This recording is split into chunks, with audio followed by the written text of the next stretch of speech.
All right. Live. With a lot of touch. Okay, so hello and welcome to anyone who's able to show up. This camera. Mhm. I was just looking over there because, anyway. Let's just make sure we can actually hear us. Yeah, we just want to make sure we can hear ourselves. Okay. Okay, our levels sound good. Okay, Right. perfect. Where's my brain? I'm going to preface this entire live by saying that I've been going through, well, we both, because this has been affecting you and our whole family. Forget. You were going to get what? Different chair. Sorry. Oh, right. Basically, all of the month of June, I've been recovering more memories. The worst ones. So we haven't even shared with you the worst of it in this series. The worst ones. So it's been rough, to say the least. To anyone who has recovered memories of abuse knows exactly what I'm talking about. And to those who think that I might be making it up, just go look up the research. Okay, just go read books. It's also, well documented. We're gonna have an episode coming out showing that the parents and many other siblings have all confirmed all this and confirmed all this. Yes, so yes. It's not and just us saying I'm it. not just. We've got it's not just me saying screenshots. it. We've got audio recordings. We've got all. We've got a banger of a week coming up. Yeah. We're gonna try to get this all done this week because we've dragged this out long enough. And while we've enjoyed, well, it's a mixed bag of emotions over here, whether we're enjoying this or not. I'm happy to be able to help other people and getting this out. And recently it has come to light that a realization has been made that I have a unique advantage in being able to talk about my story because not everyone gets the ability or the platform or even we don't even have a platform, but the opportunity. Well, I mean, we have somewhat of a platform. 160 subscribers. More so the permission and the life situation to be able to talk about this. So with that being said, if you're just watching this, you're new, I'm Haley Ram. This is my husband, Reagan Ram. And Hello. We have been walking through how I was raised in a Christian, conservative, yet abusive home. Not really Christian. Well, we were Christian. We said we were Christian. However, it wasn't actually Christian. It wasn't the true. It was a made up, like we were in a cult. It was layered, Christian themed. It was like a cult trifle. There's 3 layers to this. Triumvirate of cults. So anyway, where did we leave off in the last video? Because I forgot to check this. Did we actually get to the proposal? No. We didn't. I don't think so. Did we lay out the proposal? We got to the dead period, remember? We got to the dead period. Where we just had I just stayed with your family for 10 days and gotten permission to marry you. Meanwhile, you're not supposed to know. You're not supposed to know anything. You don't even know I'm interested, supposedly, but we both kind of know. Supposedly, but we were dropping hints. I found emails. I'd seen the phone numbers. So then I had asked your parents, hey, should we let Haley know Google the area code. Now that, this is a thing? And they said no, because if I were to ask you today, that you would say yes. Yes, I cannot. My mom probably asked me that question 5 different times. So then, if Reagan was to ask you right now, if you went to ask you to marry him, would you? And I was like, I would say yes in a heartbeat. Absolutely. So nothing could progress until I proposed to you. And the plan was to propose to you when your family came to visit my family in Florida. Right. And this was mid-June. And they were supposed to come the first week of September. So it's like this big gap. And then along the way, I figured out that you were expecting me to propose or what? Something. You were I can't remember how that information got relayed, to be honest. I don't remember. I don't remember how it got relayed. I know you were dropping hints. So somehow, I guess maybe mom let you know that I was expecting a proposal on the beach. So something about that. So then I called an audible. And I'm like, can't have you knowing you're going to be proposed to, or at least not where and when. So I changed things up and decided to fly up to Indiana the day before your family is supposed to drive down to propose to you. And then I would ride down with your family back to Florida. And which that's love right there. Because if you're going to spend 20 hours and I did not know what I my was getting family- myself into, to be fair. But I would do it Well, all you again. had- I would do it all again for you. You had a taste of it when we went to the Creation Museum. That's true. The road rage incident. Yeah. Yeah, there was more cracks that were shown on that drive. Because we're getting ahead of ourselves. But so I flew up and then set up kind of like a little display in the recording studio that was in the basement of the library, which is where we first recorded the album, or recorded the album for you and your sisters for your band. And that's when I first realized I wanted to marry you. And that was the year prior. Yeah, and that was the year, almost exactly the year before. So Mhm. that was the inspiration for that. So you seem surprised.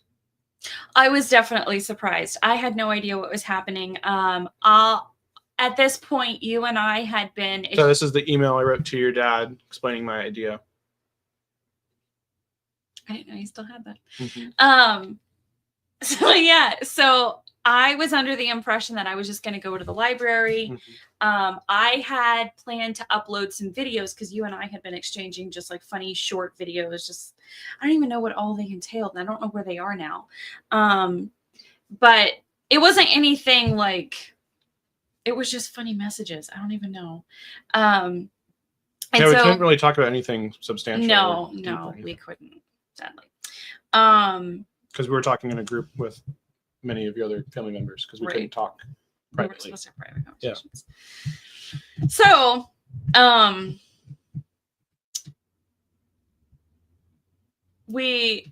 so I go to the library. Mom's like, "Hey, Curtis, wants to show you something." Who's Curtis? Curtis he's one of the librarians, and he's also Just people don't know who Curtis is. I know. So I say said one of the I know. librarians. I told you my brain is all over the place I know. today.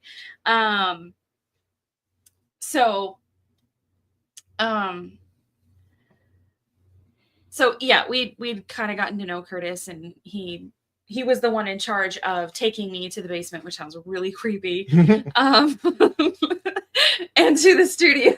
Not as creepy as your childhood home growing up there. What I've been going through, it sounds really disturbing when I say it that way. And he was going to take me to the recording studio, and I was like, okay, what is this? So I walk in. At first I think it's some tribute to the Long family singers because I hear music. Stuff isn't registering. Okay. I think I may have played part of that video as the intro video in the last part. I can't remember now. It's been like 3 weeks. It's sadly been a while. My lack of lipstick is really bothering me. Getting distracted by that. This is that was our wedding video. I think maybe I was going to include it, but Oh yeah, we were gonna include it. Oh. But anyway, so I walk in, I'm like, he's like, check it out, man. And I'm like, okay, wow, what is that? Oh my God, I have no idea what this is. And so I don't even think to go to the beginning of the table because he had this whole sequence. He'd written a short story and everything. And it was about the rebel and the princess. And I was supposed to read each little snippet combined with the photos the sequence of photos he had set up. Okay, there's the library footage. And so I'm looking at it and I'm like, oh, wow. For some reason, that stinking song did not register as one of the songs that we'd recorded. I thought it was a Long Family Singer song that we recorded. It was a song that I wrote. Yeah. I know, but it wasn't registering. It had my vocals on it. Yeah, you were so out of it. I was so out of touch. Like it was just a shock to my brain. Also, I didn't realize I've been going back through my old diaries and realizing that I was pretty much constantly in a dissociative state. So a lot of things were not registering in the way that they should. So let's see, will this play if I put this on here? Is it playing sound? It's not really. It's not playing. It's not playing. It's just showing. Okay, I don't know why. Well, that stinks. It's doing that. All right. Boo. So anyway, I went and it said, if you're ready for the answer or something, pull this string. And I'm like, okay, like that's where I have no idea what's going on. And that's where, Here's the security footage in the studio. Is that going to play? No, it's the same. thing. This is for Okay, so yeah, so here's this at the start of the typewriter is where the beginning of it, flowed through, and I'm hiding supposed behind a curtain. Yeah, he's in the vocal booth, or where the vocal booth was. That's when I stepped out. So yes, I pulled the string, and that alerted him that I was there, and then he comes out from out the curtain, and I'm like, what the flippin' what? And I'm just like, oh my gosh, this is happening, and it's like half registering and everything. So and of course he gets on my knee, proposes, and of course she proposed with the carrot ring. Because that was but it had actual like little carrots, like red orange carrots, like the vegetable. Because that was on it. A joke back an to inside joke. We mentioned in the previous episode where you had somehow you talked about you didn't want an expensive ring like a yeah. It was a conversation during the 10 days. Just get you a 1 carat ring, a ring with a carrot on it. So it's interesting that you and I had a subtle way of communicating. We had a roundabout way of communicating things that we both knew. Hey, yeah, I know what this is about. Yeah, I know why she's saying this. We had to talk in like roundabout ways to have actual conversations, which is really hilarious. And it's a good thing that we knew what the other one was talking about, because that could have gone horribly wrong. Horribly wrong. You have that clip. Yeah. So anyway,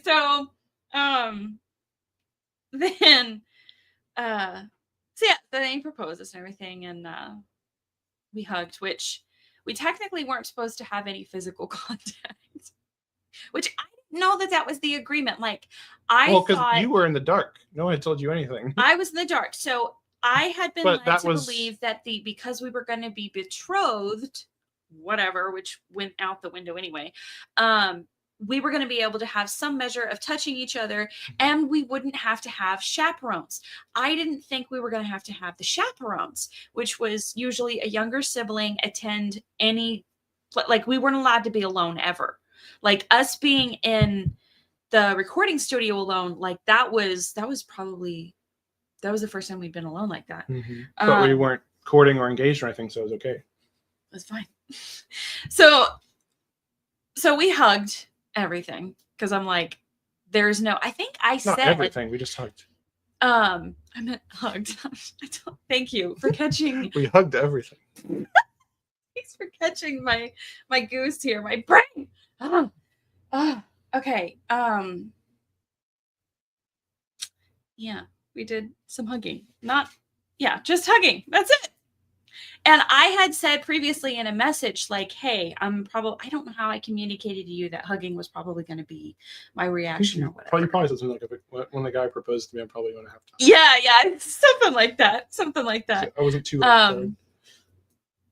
but yeah, so then after that, we met up with Mom outside, and then she took our picture. Do you have those pictures? Yes, I'm trying to find. Okay. And we were just kind of in a haze. Like, that first day, we were just kind of like... It's very surreal.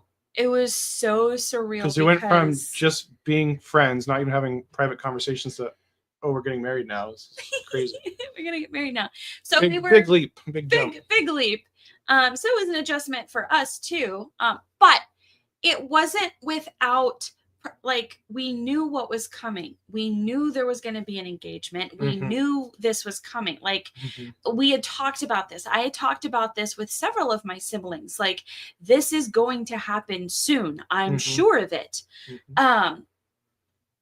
So there were warnings. It wasn't like out of the blue and everything.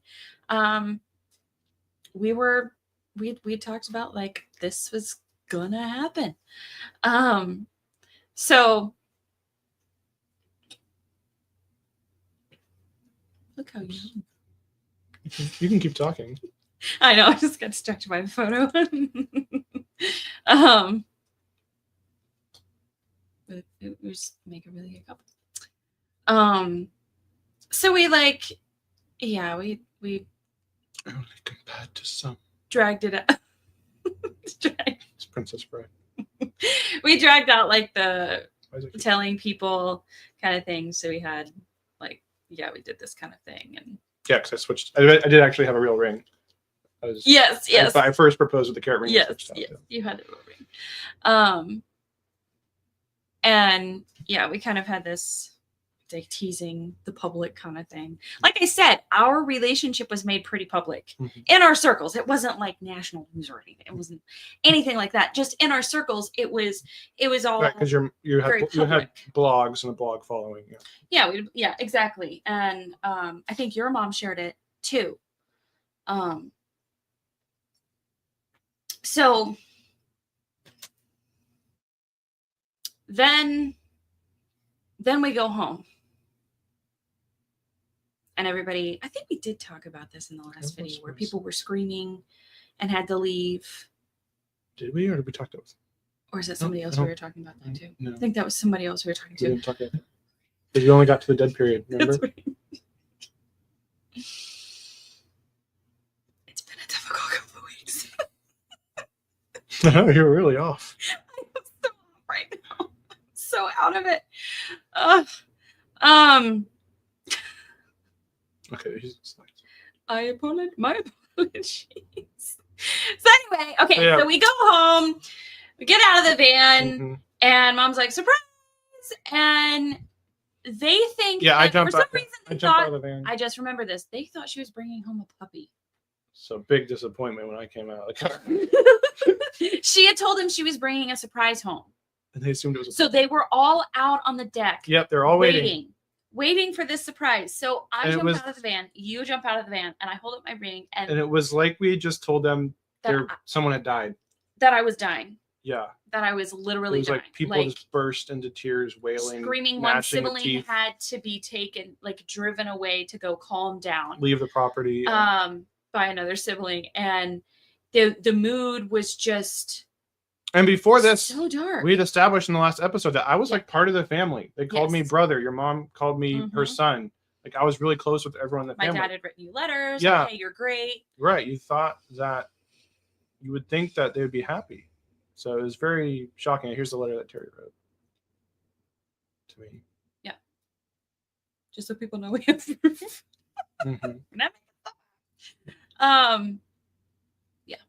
Yeah, we have interest. So yeah, even the youngest, who was like 5 at the time, or 6, 7. Yeah, I just remember like sitting alone on your 7. couch, and no one's talking to me. Someone's crying. Another sibling has their arm around her, trying to console her. And I got engaged. I don't remember where you are. So I'm like watching us, like in the kitchen. I'm sitting on the couch. I think I went upstairs, or maybe I went to the bathroom. Like, okay, this is weird. I think I went to the bathroom. I was not expecting this, but I guess they're just a really tight-knit family. And that's how he just explained it. It was like, we're just tight-knit. This is how close we are. Yeah, and then your little brother comes up and like offers me like a quarter or a dime or something and says, I'll give you this if you don't marry my sister or something. Like, oh geez. Now that one made sense because for him, I was his mother. I know, I felt horrible. For the first like 2 years of his life. I took care of him because after he was born, like mom had several like medical emergencies in the family. And so she had to attend to those. And so she was gone a lot. So he became my responsibility. I became his mother. So that one made sense. And there was just so much turmoil. Like I remember at dinner, no one sat with us. Everyone had formed their own groups. You and I were sitting at the table by ourselves, and we're like, what happened? We're like, you're feeling it too, right? Like this shift. We're like, what happened? And we were so confused because we're like, everybody was happy. Everybody was on board. Everybody loved you. Like, we didn't understand this. And what happened is... We didn't find out the answer until years later. It's taken us years to figure this out because I didn't have a definition for what was wrong with my family. I didn't even know I was being abused. 2, I didn't know I was the golden child. There were, which is I have a definition of this and it's on a card.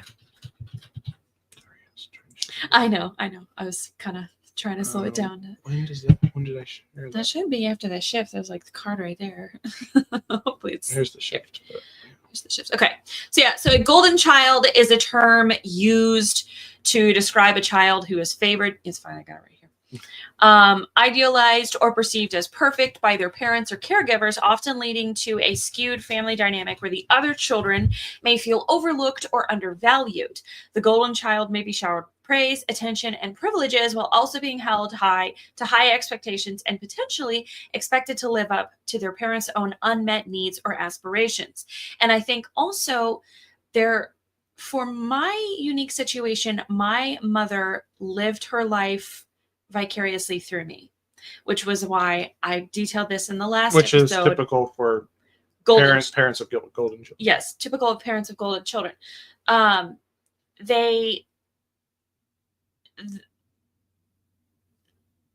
They will often, she was clearly trying to get me to marry someone that she would have enjoyed marrying because she had a crush on this one person and was trying to get me to marry them, and I resisted, and it caused a lot of tension.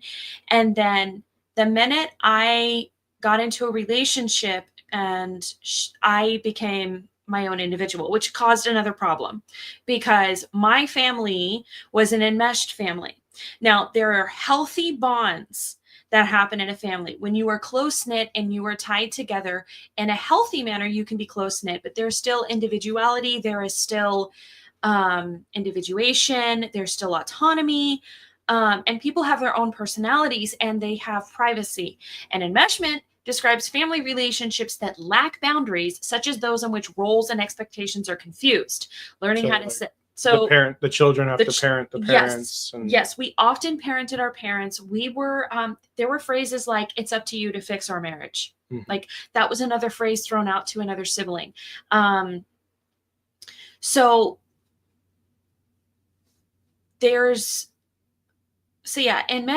is a dysfunctional family dynamic that is passed through the generations. So we tend to create the family dynamics that we grew up with because they're familiar. Mm-hmm. And enmeshment usually originates due to some sort of trauma or illness. And that's according to Psych Central. Yes.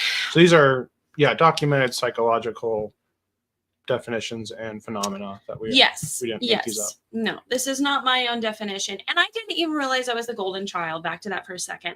For a very long time. I knew I had special treatment. There were clues here and there. I just kind of ignored it because. Well, there was a sense that you were like the favorite child. Yes. You kind of knew that because siblings had talked about being jealous of you because like you got special treatment. And not only that, but both of my parents said that to me. Right. And told me to keep that private and not to tell anyone. Mm-hmm. Which, if you have 11 kids, you shouldn't be having favorites. I'm sorry. You shouldn't have favorites, period. If you only have 2 kids.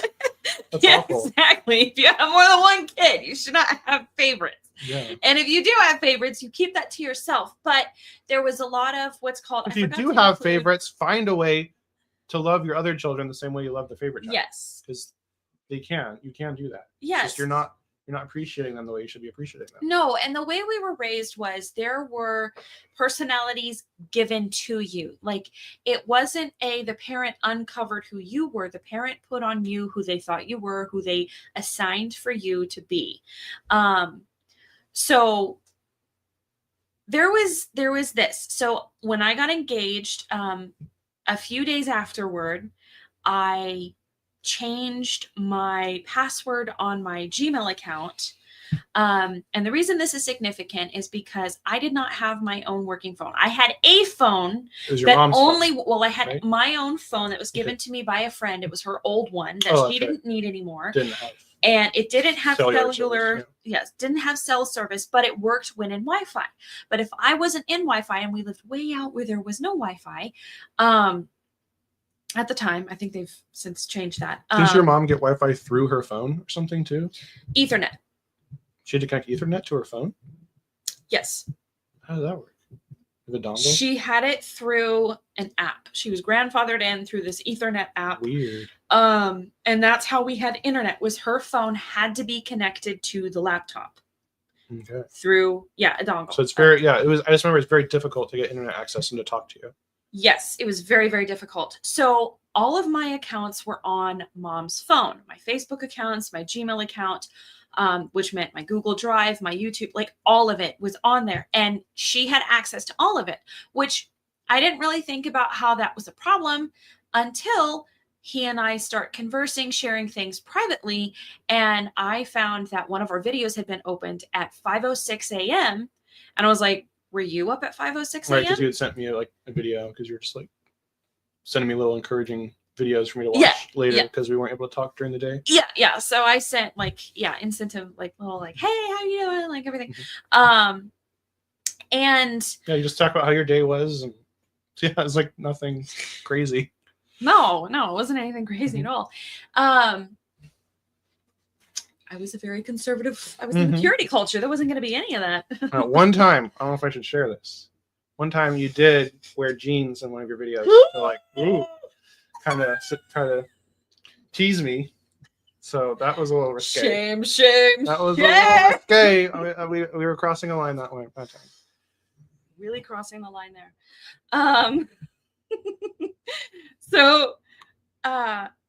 So I checked with him. I was like, I wasn't up at 5:06 a.m. Were you up at 5:06 a.m.? Like, did you happen to open this? And he's like, no. And I was like, okay, someone is watching our videos. And I don't like that. I don't like not being able to have privacy because, hello, if you're engaged, you're going to be talking about things. And we had set this expectation that we would be able to have private communication. Right. And we showed that no one was going to be spying on our communication. Yeah, showed that in the last video, the last episode, where I even showed the flow chart I came up with. The parents agreed that we'd be allowed to have private conversations if we were engaged. This is like a normal thing to expect of an engagement. This isn't like we're asking too much or anything. So we're jumping ahead of the happy stuff, though. Because at first everything was great, right? Right after changing the password happened pretty early on. That's true. Well, we weren't aware of how bad things were yet, because here we're blissfully ignorant, creating our first song. We were happy. That's right. Then the shift happened. That's right. Yeah. So now we're at that. Okay, anyway, just watch that picture. Yeah, we had a lot of fun. Well, there was more of them. Okay, but there was stuff on that trip. Yeah, it's true. Conversations, because we're like, okay, we're only going to be together for a few short times because we live 1,000 miles apart. It's a long distance relationship, which everyone tells you can't work. So we're trying to make this long distance relationship work. Yeah. So one of the first conversations we had with our parents, your parents, was wedding date. Okay. Very benign. That was on the first trip? Yes. Okay. Yeah, that was in the Chipotle. I remember that was October. That's right. They went here in October. Okay. Our families didn't get together again. Yeah, that was bad. That was in really September. Bad. So you would think, okay, I want to preface all of this. There has to be more that we're not remembering, because how would they have gotten that upset? It was pretty early on.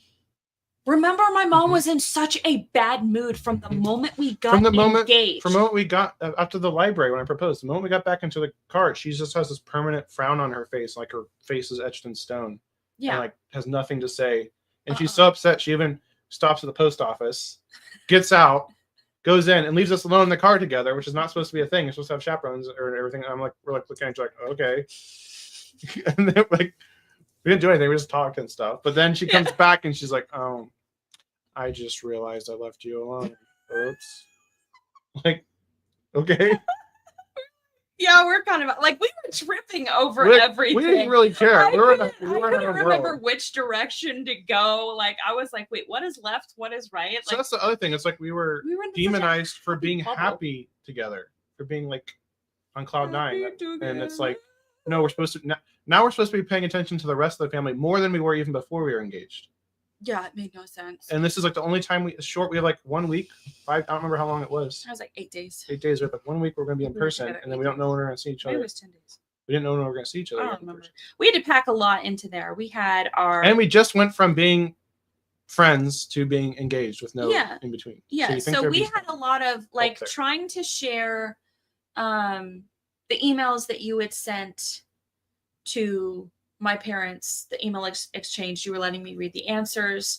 Like we were sitting in a room together and a sibling had to sit in there with us, and we just asked them to put headphones in so we could have some time to ourselves. And then that sibling got offended because they're like, oh, you just want to exclude me. And we're like, I don't know how to have, we were trying to have private conversations. Marriage is an exclusive relationship. And we were just having such a hard time. before we get into the rest of this, I forgot. I was trying to say, I want to preface this by saying, I don't want this to sound or come across as like we're complaining about everything. I get that when two families come together and you try to make something happen, there is bound to be arguments. There are going to be stresses. There are going to be, it's planning. Everybody knows planning weddings are exhausting. They're stressful. They strain relationships. Yeah, I didn't know anything about weddings until this, and then after I found out everything that goes into wedding, I'm like, this is a scam. All weddings are scam. I'm very anti-wedding. It's true. Weddings really are a scam. Like anybody will tell you that if you go into a flower shop and just ask for a bouquet of flowers, it'll be one price. If you say it's for a wedding, they will charge you much more for that because they know they can get away with it. So yeah, definitely. And so there are the normal stresses, and I knew there was going to be some stress going into this.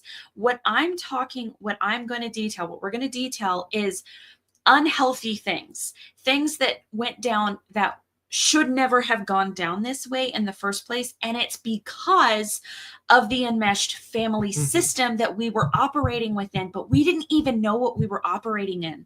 Like we had no idea what we were up against. We had no idea why this was going so horribly wrong. Right. We didn't know any of these terms. We were so confused and so frustrated. And so for anyone who's ever been in this or felt like, hey, this was really weirdly, frustrating and over the top, stressful, because I was still being abused while this was going on. Right, because the point of this whole series is not to talk about ourselves, but to just to detail, be helpful for others and to show like, hey, sometimes this is healthy, sometimes this can be really unhealthy. And also I was trying to detail all the pain that I went through that I got healing from. That too, we're also going to share.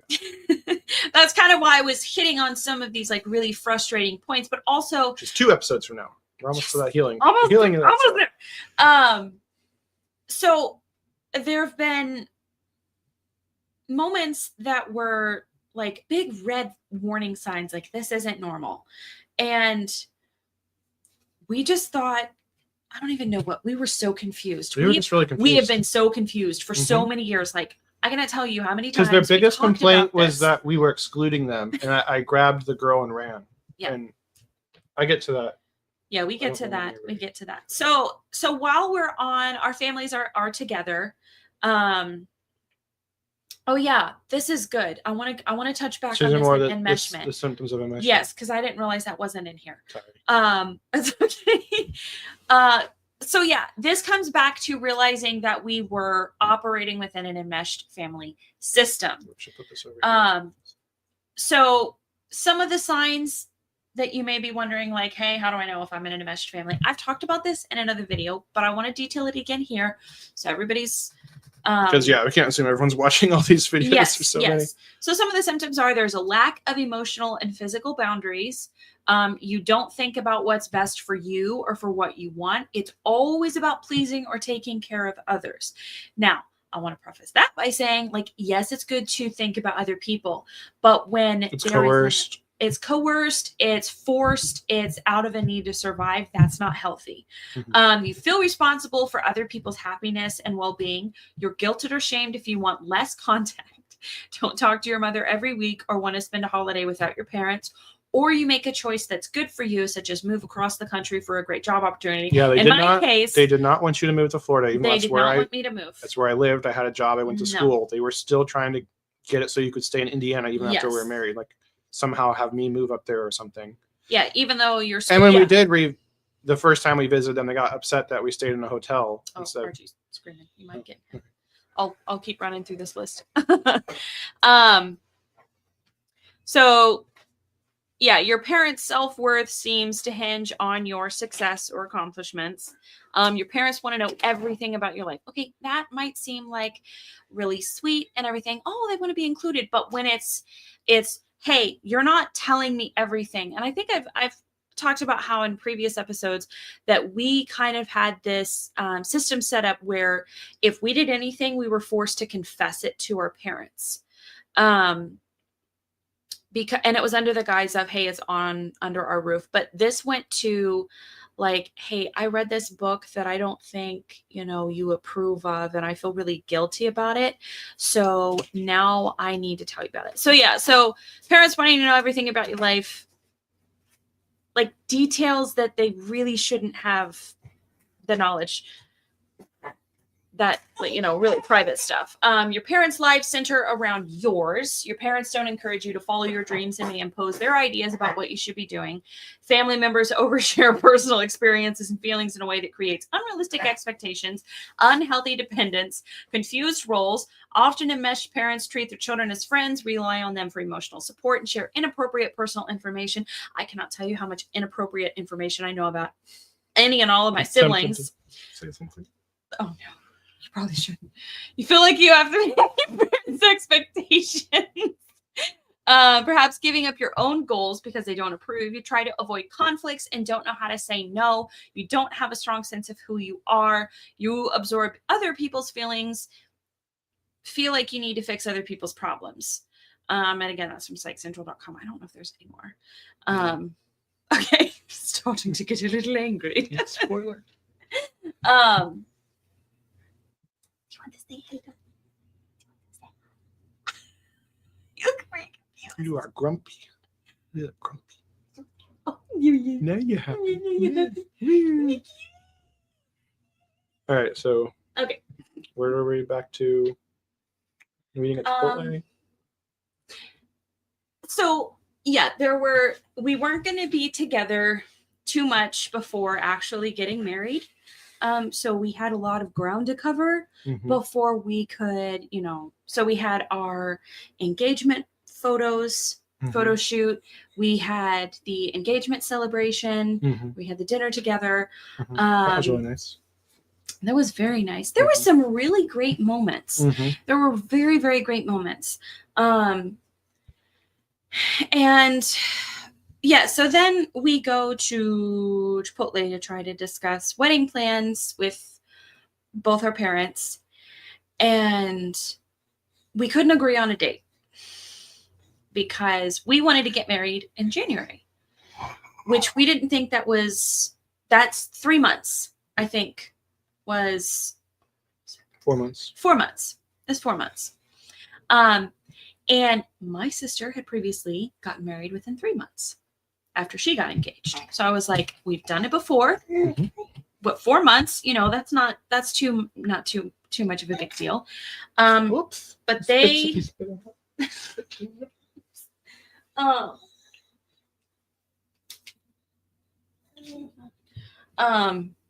but they could not, they vetoed that because they said it was too soon, but they said it was because they said it was just because they wouldn't have the money for it. Yeah. That's what they said. Yeah, because they needed the tax check. Tax refund. Tax refund. So we're like, well, we'll pay for it. We'll pay for it. Okay. And we didn't say it in any way that was right. I mean, you could offensive. why couldn't you just disagree amicably? Why does it have to be so hostile? Because what ensued was really unexpected. They got so offended. I don't even remember. Okay, I'm going to be honest. I blocked that out. I don't remember a lot of it either. Because it was just so bad. I blocked a ton of the. I remember a ton of it out. I remember something about you still being under your parents' authority, so you have to submit to them and listen to them. So basically, they shut down. They got offended. They were embarrassed that they didn't have the money and that we'd offered, and that was like a crime. And so after the dinner, the next day, I get pulled into the guest house where my parents were staying, and they basically lecture me and chastise me for even suggesting that, and that really hurt their feelings. And I just ended up crying because I'm like, I don't know what to do. Like I'm excited. I would like to get married. We didn't know it was so offensive. We just really liked each other and wanted to get married. Look, there is a haze you go into when you get in love and you don't think clearly. So, but I was trying to think as clearly as I could possibly could. So then, oh man, we drive home. Was there anything else? I don't remember. After that? Because I think like we go home and then my mom is telling me some things and I'm like, Mom's like, okay, I want to have a meeting. Well, do you have the screenshot of the chat that she sent both of us? Did you have that? Yes.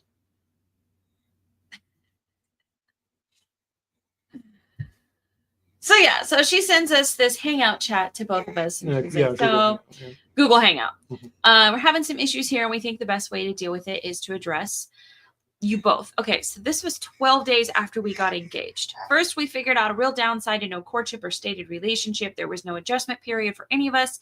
We didn't have time to get used to the idea of Haley and Reagan before it was boom, it was done. Even though that was their idea. And that was their idea. I was asking along the way, like, do we need to bring Haley into this? Like, do we need to do the courtship? They want to do betrothal.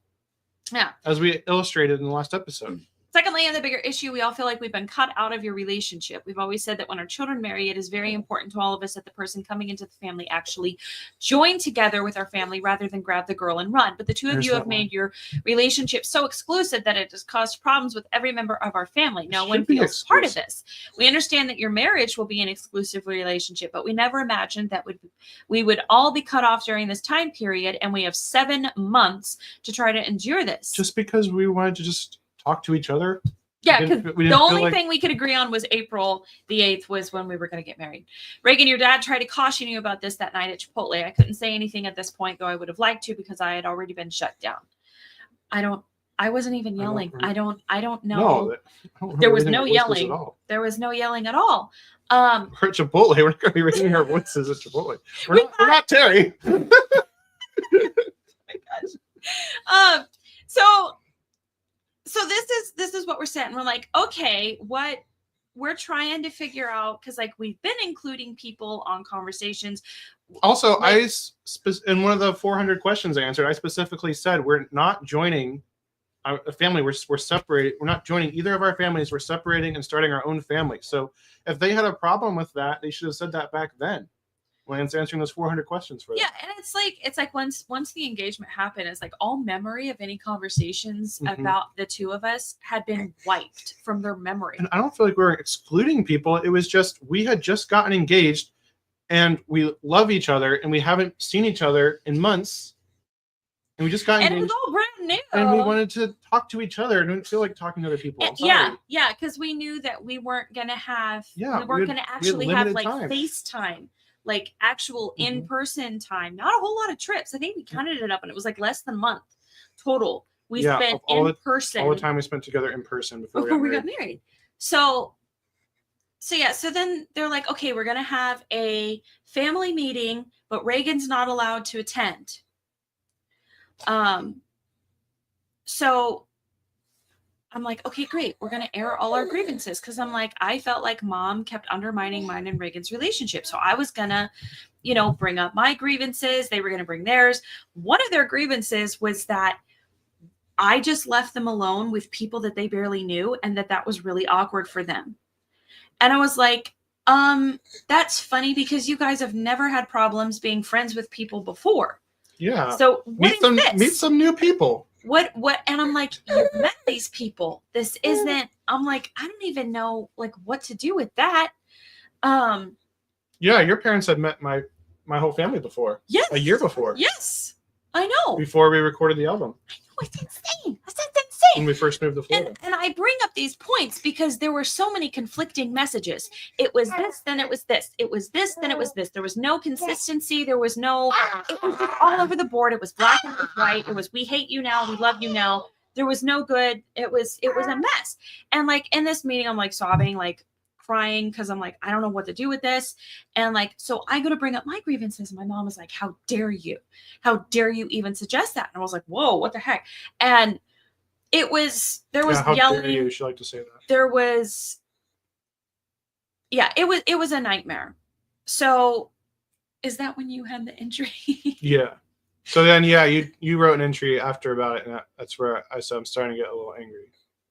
So I can't see. Okay, so I'm addressing you. So this is me responding to what she wrote. Try to involve others more, and why you were shut down. Who shut you? Yeah, I'm saying. So at the time, this is my entry responding to that. I'm like, I don't remember anyone shutting you down. So then I replied, apparently, I'm sorry you feel that way. That was not our intention. I was even aware that what was happening. I'm going to do better. So that wasn't what was making me mad. It was your entry where you said you cried a lot. It seems like you failed. It feels like it's all your fault. You failed. You've messed up. Can't seem to get things right. Thought we were doing things the right way. And then, oh no, I've been blinded again. Yeah. And failed to see what I was making a huge. So yeah, we were trying so hard to do things the right way and please your parents, causing hurts and rifts all over the place. Yeah, we were really trying to do things by the book. We were really trying to please the authority because we thought that was the right way. Mm-hmm. However, so then I said, I feel like my fiance is being emotionally attacked and abused. So that's the first time I started to. That's the first time you use that word. First time you use that. Trying so hard to do things the right way and doing a great job at it, but instead of being happy for you, it seems like they're only thinking of themselves and how your departure will affect them. Yeah, things are changing. It's supposed to change. It's not your fault. So I was trying. So this is like a journal entry I wrote to you, just for you to read. Yeah. So the Skype video call actually didn't happen until January. See, I don't. The script. The script. So, all right. So we're trying to include them more. We're trying to, and meanwhile, my only source of internet is my mother's phone connected to, and it's my laptop. All right. My laptop I paid for because mom broke her own computer. And so I didn't even own my computer at this point, even though I bought it. It had to be used by mom. And mom was like, I'm taking the computer. I'm taking the phone. So my internet was never consistent. So there was never consistent. So we got around this by writing journal entries to one another that we would then mail to each other. I wrote you a lot of physical letters. We sent emails. Yeah, we sent emails. I sent you a bunch of physical letters as well. Mm-hmm. And then recording videos that we would email link to. Recording videos. Yeah, we recorded videos. Because we couldn't do a whole lot of talking in person, like live. Or on the phone. Real time. Yeah, no, we had about one video call per week. Mm-hmm. And then our phone time was limited to about an hour per day at best. Mm-hmm. Sometime in the morning and then sometime in the evening because you were trying to work. Yeah, it's constant. It's a constant fight just to communicate. Just to communicate. And we already, again, I keep saying this, but it's like we went from friends to being engaged. We haven't been on any dates, and we're trying to figure out how we're going to live together. How are we going to do things? Yeah. So we made some headway. Yeah. And the visit, I came to your house in October because I drove down with my sister and her husband. They went on like a second honeymoon type thing. And they were so very generous to drive me down so I could go stay at your house for a couple of days. And it was while at your house during that point, I actually started having my seizures again. Mm-hmm. Because I thought it was Lyme disease, but it was the I've since learned it was these seizures, and the psychological stress was so great. It was insane. So you were trying to figure out how to comfort me. Like at one point I was like, I'm going to fall off the stool right now. And I like started crashing on the ground. Yeah. We were like the only two oh my gosh. In the morning. We were just like talking in the kitchen and I'm like, oh, this is awkward. I'm touching you. I'm not supposed to be touching you, but it feels wrong not to touch you because you're like passed out on the floor. So I'm trying to like hold you and like hug you or something. Yeah, because I was like, I don't know how to calm down. This is like embarrassing. I'm not. Hope no one sees it. Don't think we're doing something else. Yeah, they'll think we're breaking all the rules and everything. And like we didn't want to break any rules. We didn't want to break any rules, but at the same time, I'm like having these serious psychological problems. Like we didn't know they were psychological. We just and some people thought I was just faking it. Some people thought I was faking it just so I could get your attention. I think that actually happened when they came down that very first meeting in September, early September. Because I remember your mom rubbing essential oils on your feet for the reflex points. I'm like, what is this?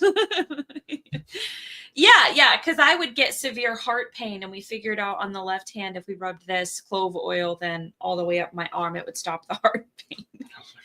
Because I was still having heart pain issues. That's right. It did begin in September. I forgot about that.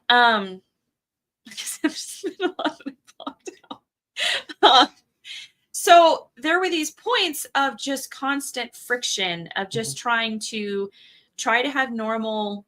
Right. It's like everything we do. A normal life. Yeah. We couldn't get anything right. And the whole touching thing. Okay. So the ground rules were we weren't going to touch, but then we realized that actually felt immoral. Yeah.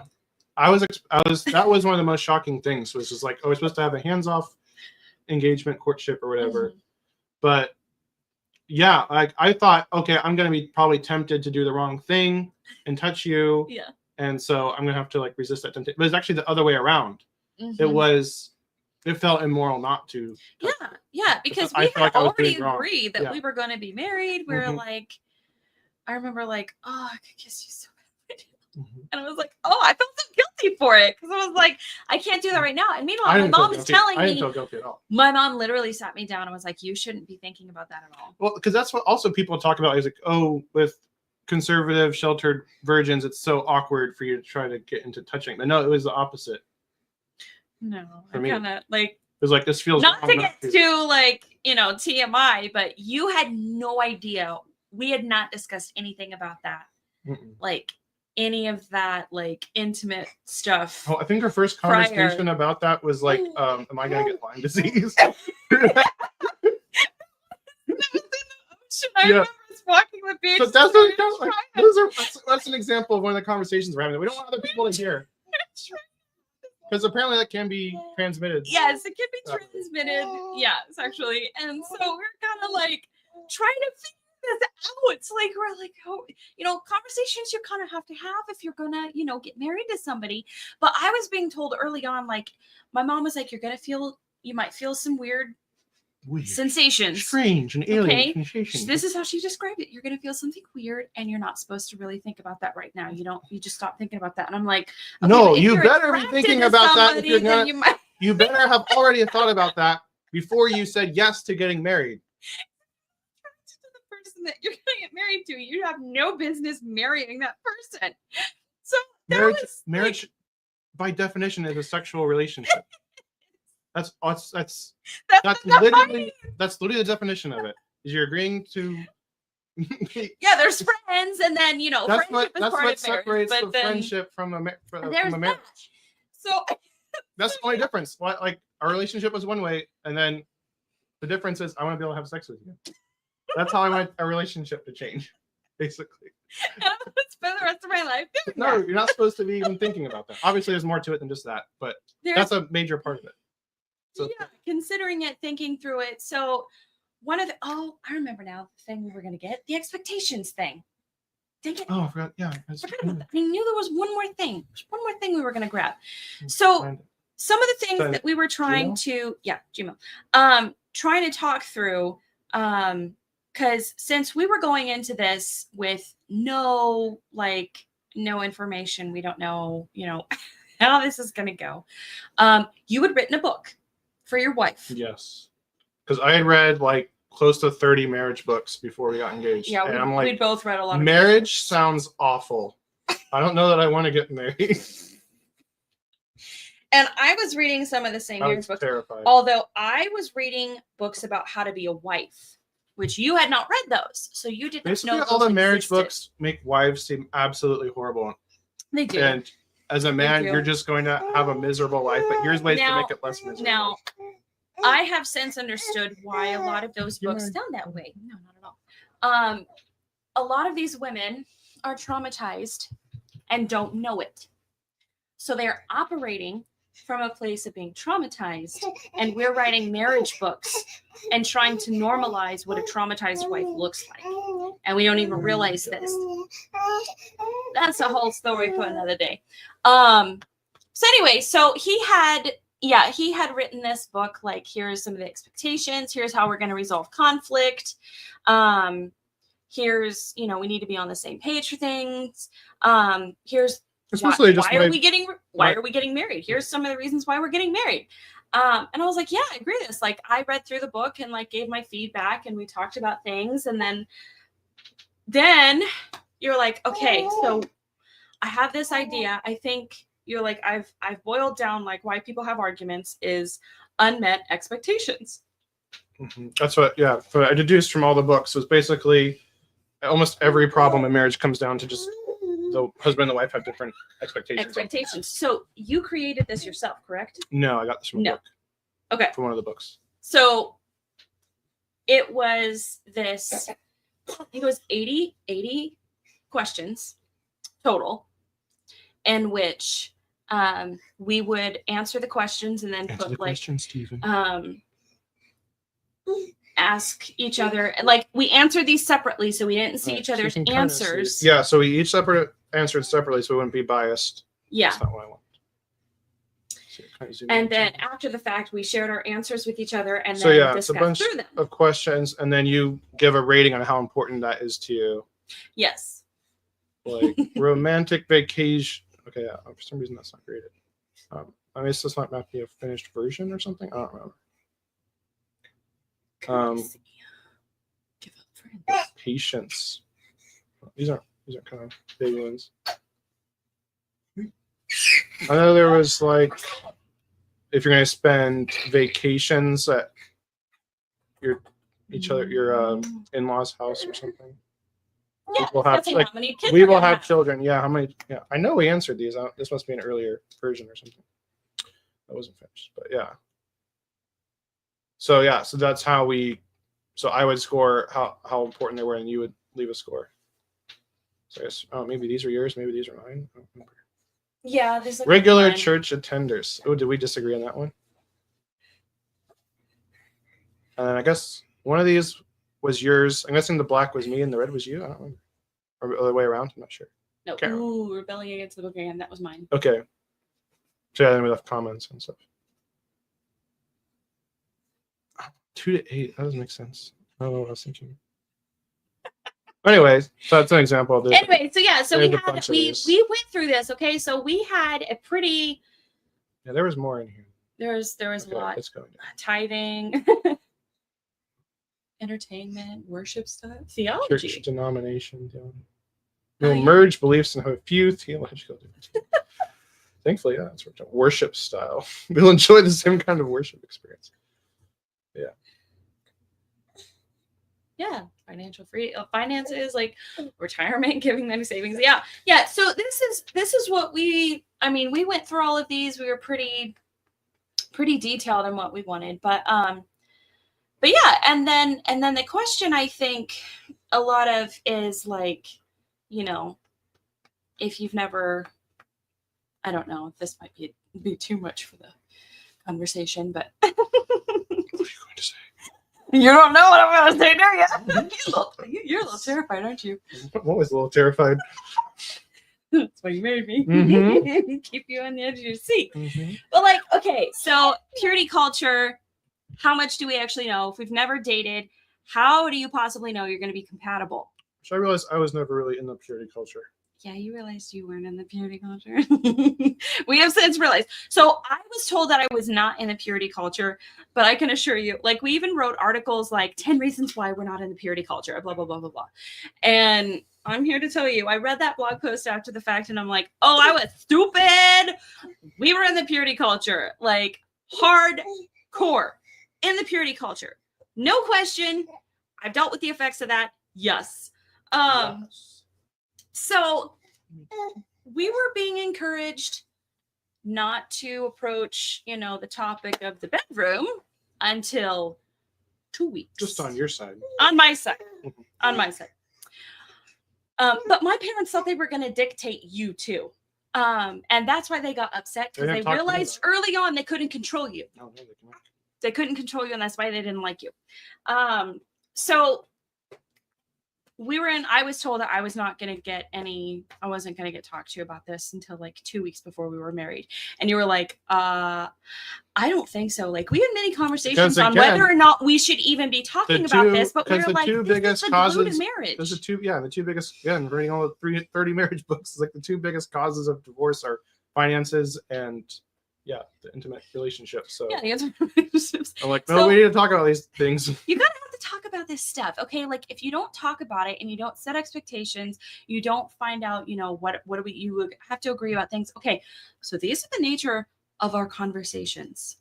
Okay, I don't want anyone knowing what we're talking about, because one, I might have gotten in trouble because towards the middle of October. That's not all we were talking about. No. I'm saying those were some of the conversations we were having. But also we're sharing like embarrassing things about ourselves, or we were trying to be so brutally honest. Right, we're like, hey, I'm trying to be self-aware. Sharing our darkest secrets in case the other person wanted to bow out? I was about to get into that. Okay. I was about to get into that. So 4 days, 4 days into our engagement, We're like, we should give the other person an out. we texted each other this information because we couldn't have this conversation face to face because we're still, building trust. Yeah, you were sitting in the living room, and I went to my You went to room. your room, and we're like texting each other our darkest secrets. Okay, but I didn't know. You didn't know. I had. You had a lot of dark secrets you kept from me. I didn't know. Technically, they're not your secrets. They're things other people done to you. Okay, but my personal history, I wasn't even aware of half. Not even half. A third. Like, I only had fragments of what had happened to me. Okay, so the second trip to your house was the beginning of October. I remember the specific moment that I started to uncover memories. This is very important because what people don't know about uncovering memories, and I am going to detail this in the healing episode, or probably the aftermath or whatever. Probably the next part. Yes, the next part. Which we're going to try and do tomorrow. Okay. So this is very crucial because your brain when your brain and your body start to feel safe, which being around him and in a relationship with him and having someone love on me consistently, I started to feel safe. And yeah, who is it someone said I was probably the first person to actually love you. You did. I didn't say that. Yeah. Yeah, you did. I thought that was your one friend. The older lady mentor. Oh yeah, Karen. Yeah, you're right. Oh, the best thing that's ever happened to you. You know that, right? Yes, my lord. We're just giving more fuel to the fire. I'm just controlling you. No, I know. Anyway, so I remember being in the breakfast nook at your parents' house, sitting on the chair, and I remembered a whole bunch of myself, a whole bunch of stuff that I thought I was responsible for at the time.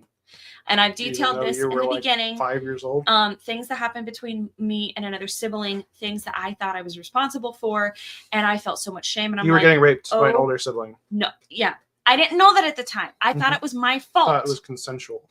Yes, I thought I was the one that had done it to them because I was like, well, clearly I was the one doing it, so I did it to them. Because you were coerced into doing it. So, yeah, if you want to know more of the personal stuff, I detailed that earlier on, and the episode titled "What Sexual Abuse." I don't remember. Which doesn't even include all the sexual abuse. No, because you remembered so much more since then. It's not funny, but it kind of is. So I remember thinking, oh my gosh, I'm going to have to tell him this. So I didn't say anything while we were together because I was like, maybe I can just, I don't know what to do with this. So I agonized. And for a week, I didn't say anything. And then I just couldn't take it anymore. And so I think it was October 16th.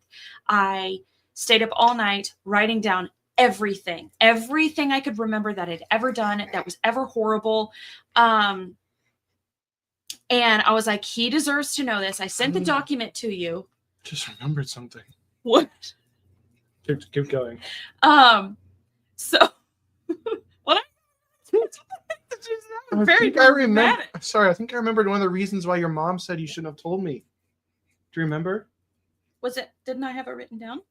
I don't know. Okay. Because I have it in the script. I want to bring that up in a second.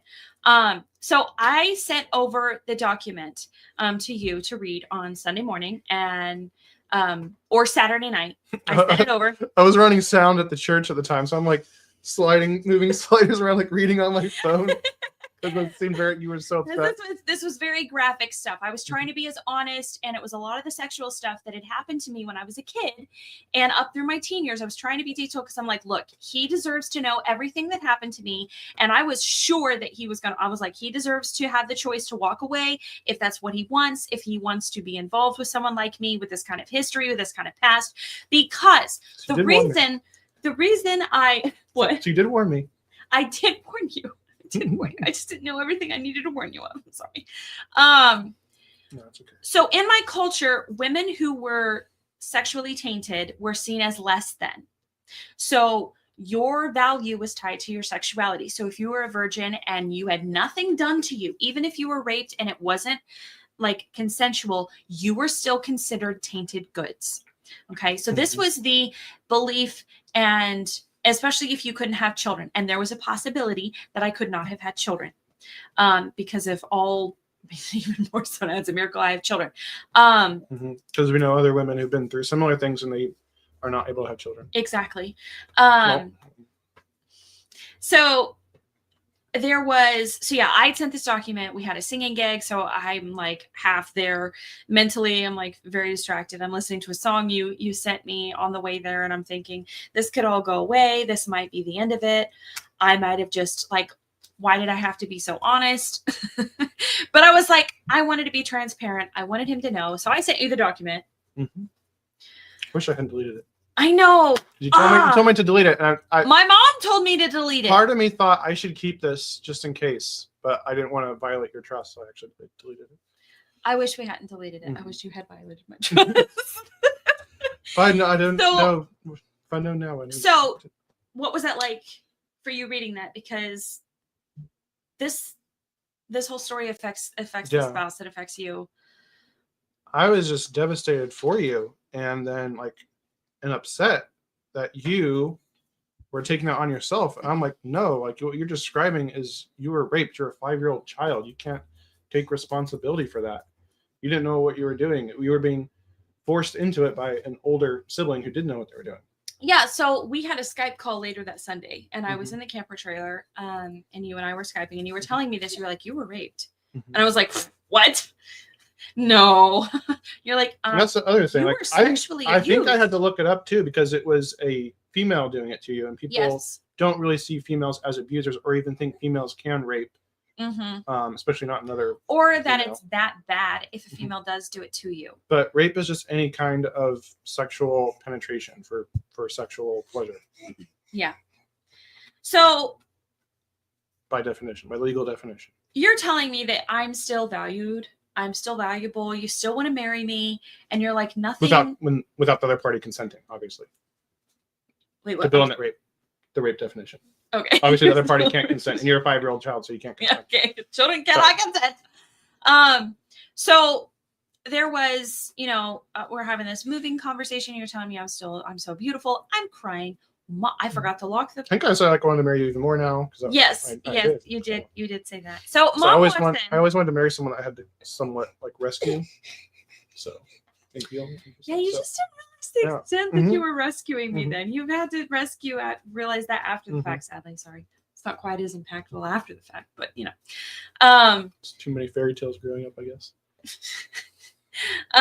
So my mom walks in and she immediately assumes, she sees my tears. She immediately assumes that Reagan has done something to me because she goes, "What did that boy do to you?" And I'm like, "Oh, no. He's very sweet." And me, the dumb, naive person that I was, not realizing I was shaking my head like, "Don't tell her, don't tell her." Like, oh, she tells her.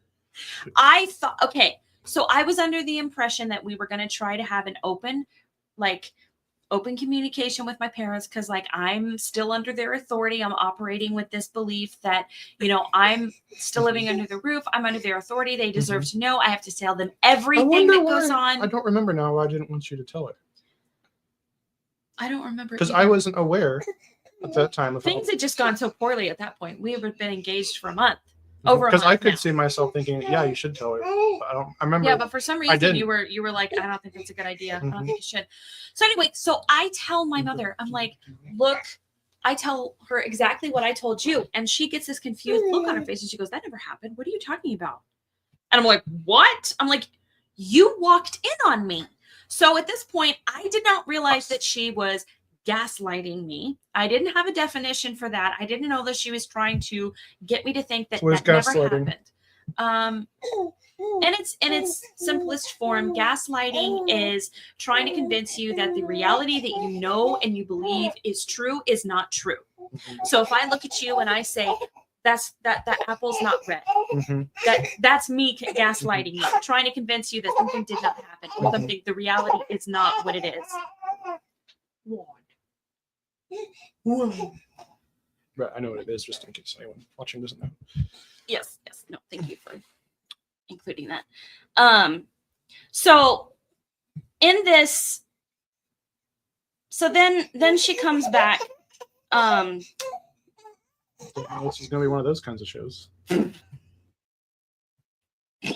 Jeez Louise. I know. I'm tired. It's good though. It's funny. So I get back on the call with you, and I'm like, okay, that was really weird, but whatever. I know it happened. So anyway, we finish up our conversation. 3 hours later, she comes back and she tells me, she goes, "You should not have had that conversation with him." And I'm like, meaning now she knows it's true. Remember? I'm like, so you know it's true? She's like, yeah, I remember. And I'm like, what the heck happened? Like, so what is going on? So plan A, gaslighting didn't. Let me try plan B and shame her. And so I was in the middle of writing Reagan a diary entry, journal entry, whatever, letter. And so I write, "Mom said that instead of talking to you about the past failures and stuff, I should have come to her since she and Dad are still my authority." So basically, Mom was like, "Hey, if you are feeling unsure about, Reagan wanting to marry, you should have come to us with that first." I'm like, it doesn't involve you, so I didn't think it would matter. Anyway, she says, I said, I did tell her about the lies and stuff. And she was like, who brought it up? Like the lies that you wouldn't want to marry me is what I'm talking about. And then she kept saying that you wouldn't bring something like that up. Though she said that the conversation... I thought she barely knew me. Though she said that the conversation we had about my past and going into detail and stuff should have waited until we had the covering of marriage. Whatever that means. But I don't know. She said that if I had done stuff like slept with other guys, it would have been different. But I did explain that I felt like I was going insane with all the lies and it had to be dealt with. I really actually don't feel guilty about having that conversation, but we shouldn't talk about it anymore. Okay. So. Wasn't the other thing she was worried was that it would basically turn me on? Yeah. That's what I just remembered. I'm like, what? Yeah. What? Yeah. Maybe her, maybe them, maybe the people in that family, because we know how that went on with kids. Jeez. Yeah. Yeah. Okay, so that's what you were gasping over. I Yeah. forgotten about that. Yeah. Yeah.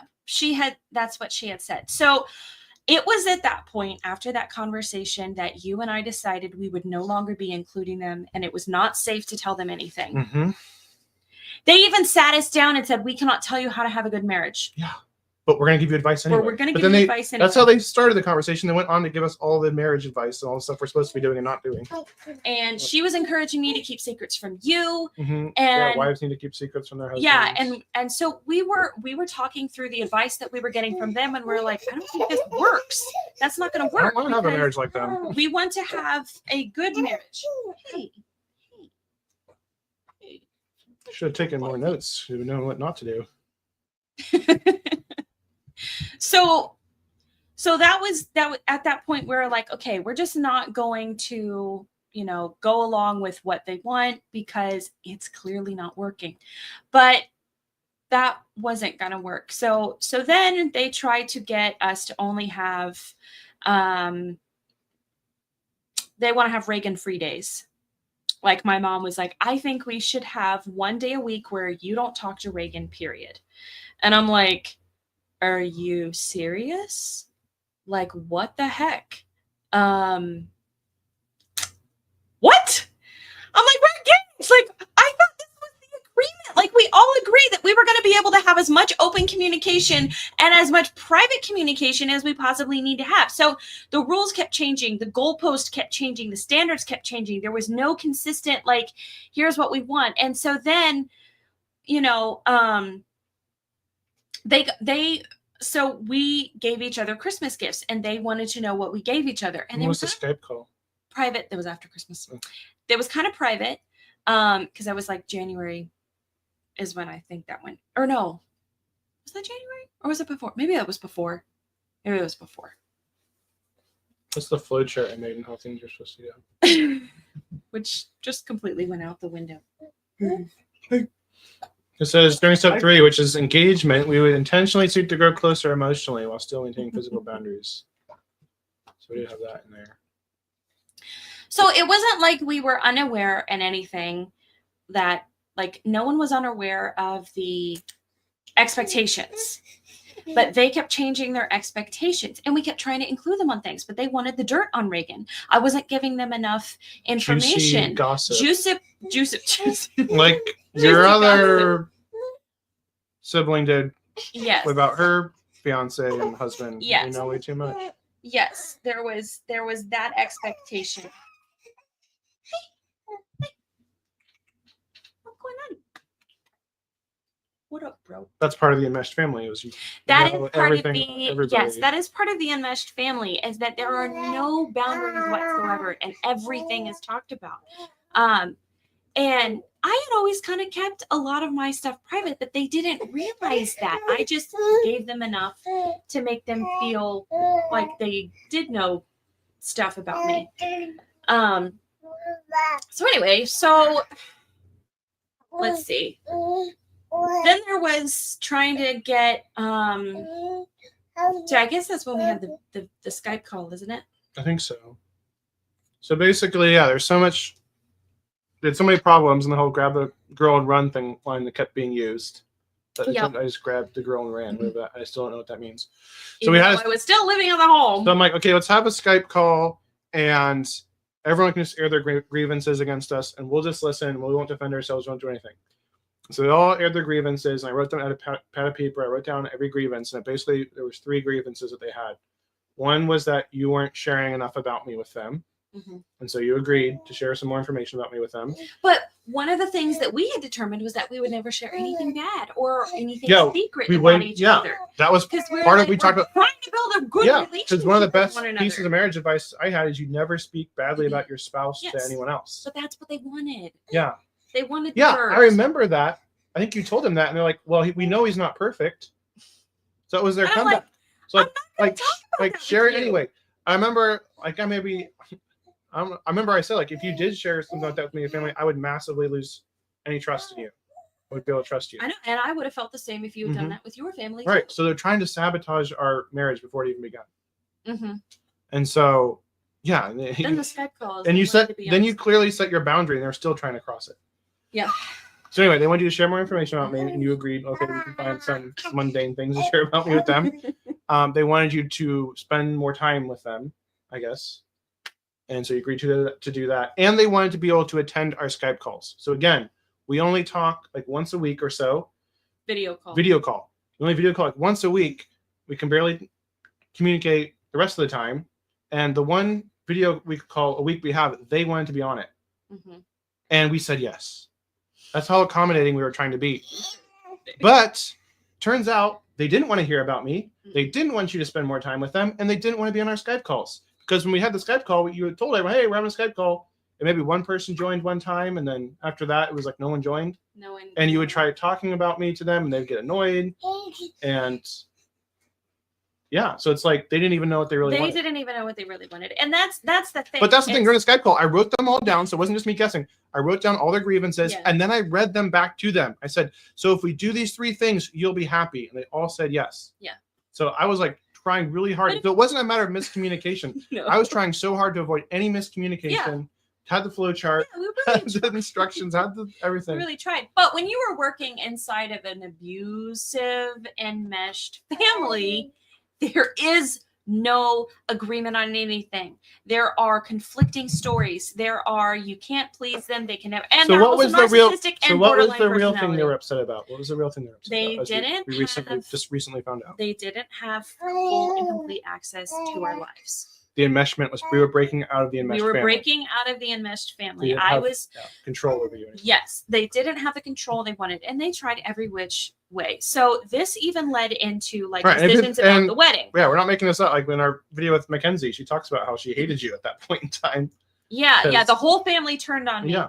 The whole family turned on me to the point where I'm trying to plan the wedding, and I'm like trying to get help, and no one wants to do anything because everyone is so mad at me. I'm like, what the heck? I didn't even do anything that bad. It's just that when you were trying to have your matriarch decides when the one who leads the pack, which was my mother, everyone thinks it was Terry. Nope. He was and he wasn't. He was a figurehead. He was a figurehead, but my mother ran, and she still does to this day. The matriarch decided. He's not around anymore. Exactly. The matriarch decides what everyone believes about someone. And this was something, because my mother has undiagnosed borderline personality disorder. Something that is very common with them is black and white thinking. And so they're either really hate someone or they will really love someone. There is no gray. There was no, yeah, they have some problems, but we still like them anyway. So there was none of that. So everyone turned on It me. came to everything too, like religious beliefs, everything, theology, Music lifestyle standards. choices. Yes, everything. There's no gray areas. So this got into, you know, we're trying to plan a wedding. I wanted less stress, very simple. And then they're like, okay, well, we want to make chicken salad, so we're going to raise our own chicken. So they ordered the meat chickens, even though I said no. I'm like, no, we're not doing that. They ordered how many? Yeah, chickens? so we didn't even want to have food at our wedding. We were like, we don't want you to have to spend any money on us because we knew it was going to come back and they were going to hold that over our heads on us. So like, we don't want you to spend any money. We offered to pay for our own wedding. That didn't go well. But if they're going to pay for it, we don't want you to spend money on anything. We don't want it to be no food, no nothing. But they insisted on having food. And not only did they want to have food, but they wanted to raise their own chickens, slaughter the chickens, and have the chicken. And I'm like, I am not slaughtering chickens, okay? I've done it once. I'll never do it again. If this is the chicken that's at the wedding, I'm pretty sure I was like, you better not do that. Yeah, you better not, my bride better not be slaughtering chickens the day before her wedding. I'm pretty sure I was threatening you. I was probably gonna be like, if you do that, like I'm gonna go like call the wedding off or elope you. I don't remember. I was like, it's like you better not do that. You were like, no, please don't do that. So I tried to get you. You were. I already tried to get you not to do the roses, and you still did the roses. Well, that was. I do have proof that I was trying to be kind. At first, it started out as a vindictive thing towards my mom, but then, yeah, we'll get to that. Did you send that to me? I did airdrop it to you if you got it. So anyway, so yeah, they have this crazy idea because in my family, they did. There was a lot of crazy decisions. For example, my mom wanted to go to a thrift bookstore and buy a bunch of books to put on the bookshelf that my dad was going to make, and that was going to be people's like gift. The gift that the guests get was they get to pick a book off the shelf, and I'm like, we're not spending all this money to buy books that people are not even going to want to put it on. I'm like, that is an insane idea. No, and. Wait, was it the bookshelf your dad made for us? Yes. Oh, so that's probably why they wanted to do it, show off. Yes. Yeah, but it was still in the lobby anyway. They still showed it off. That's true. They wanted that, yeah. So anyway, so like, no, we'll just make a song and just have people can download that for free. So again, saving money. We're trying to save them money. We were trying to save money because I knew that it was going to be turned around and being like, I spent all this money on you. How dare you not be grateful? And turned out that happened anyway. It happened anyway. Did you say she wasted all her inheritance money on you? Yeah. And I'm like, I never asked for any of that. In fact, I tried to get you to stop every step of the way. So about once at this point, anytime my mom and I communicate, it ends up she's just very combative and she's just yelling at me. And I think I called you up once, like crying. And I was like, I don't think I can handle this. Like, I don't know. And, you weren't even sure like what was going on. No, I didn't know. How bad is it? Like, what's going on? You had no idea how bad it was. I know Terry would call me up to complain. Yeah. And be like, well, I don't know what complain about you, that you're treating your mom bad. And I'm like, well, I can't speak badly about you to him because that's wrong, and I don't know what's there. I don't know what's going on. Yeah. So I'm just like listening to him, like not knowing what to say. And at the same time, I didn't even realize how bad it was. I dissociated a lot because I was like, yeah. If you had told me how bad it was, if I had known, I didn't even know how bad. Like right. I was like, this is because it's normal. I just need to survive. I just need to survive to get out, and I just need to keep my head down. I'll try to agree, but there was. The guest list. There was one person I thought would be funny to invite because they had left some comments on the blog, and I thought, you know what, it'd be great to invite them. We should invite them. Well, my mother found out that I wanted to invite this person, and she was very mad. And then I can't remember what set her off. But she found out I had included this person in the invite list. And in front of the entire house, she's decided to scream at me And I'm going to be honest, I don't remember what she said because I spaced out and I dissociated and blocked out so I could survive, because I've already detailed in a previous episode how I had witnessed Terry going off and screaming and yelling and abusing a sibling. Like, yelling is... Do we want to show a video of what the kind of screaming is like? Yeah, we could. Yeah, we could show that. You could show the level. I mean, this kind of screaming for me went on for 5 minutes, 5 to 10 minutes straight. Will it play? It might have been. Why is nothing playing? It's not going to play, is it?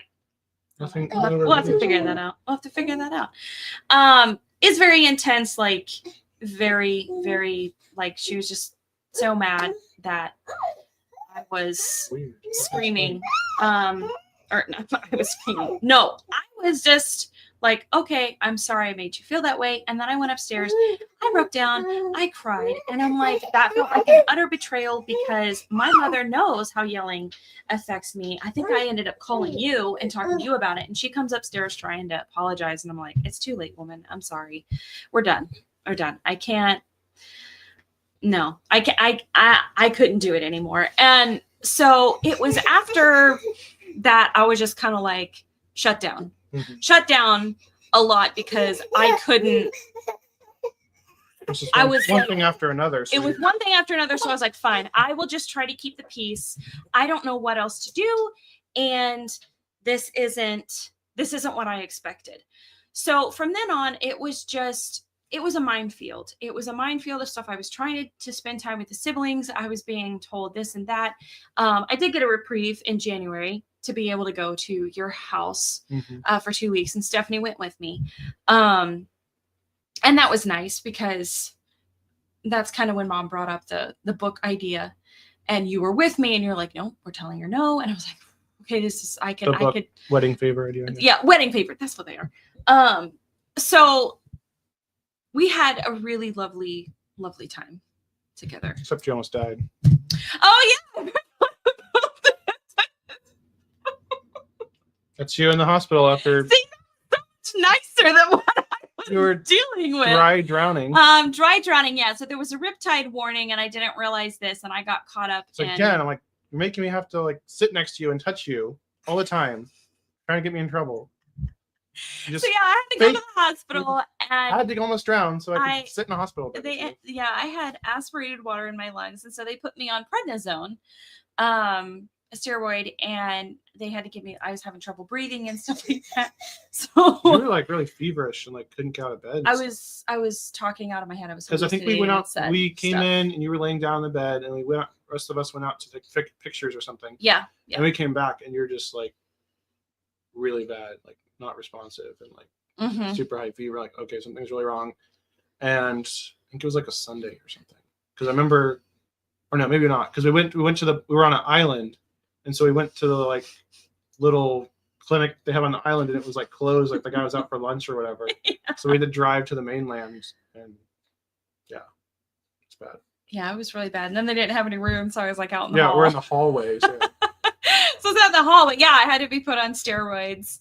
And we weren't even sure if I was going to be able to, like, we were kind of nervous about me flying home, but my parents were like, no, you have to come home now. So yeah, that happened. I forgot. I almost died. But see, that was so much nicer. Did you want to talk about any of our relationship stuff, or no? Skip it over. What relationship stuff? Here's the No Reagan Day. So oh yeah. Tomorrow, No Reagan Day. Tomorrow's No Reagan Day. Yeah. We talked about not talking on Saturdays for your mom's sake. You said I will go crazy. Oh yeah, the video I found. Mom called me a. Oh, she called you a junior member of the Ku Klux Klan. Yeah, I found a video that my mom had showed me of me getting a bath after I was born, and Dad also called me sexy as a baby. And Mom told you to show off your body for the camera when you're a brand newborn. So there's some signs there that stuff was off. Because spoiler alert, first time announcing this. Do you want to share? Oh, I don't know that I want. Okay, you're not ready.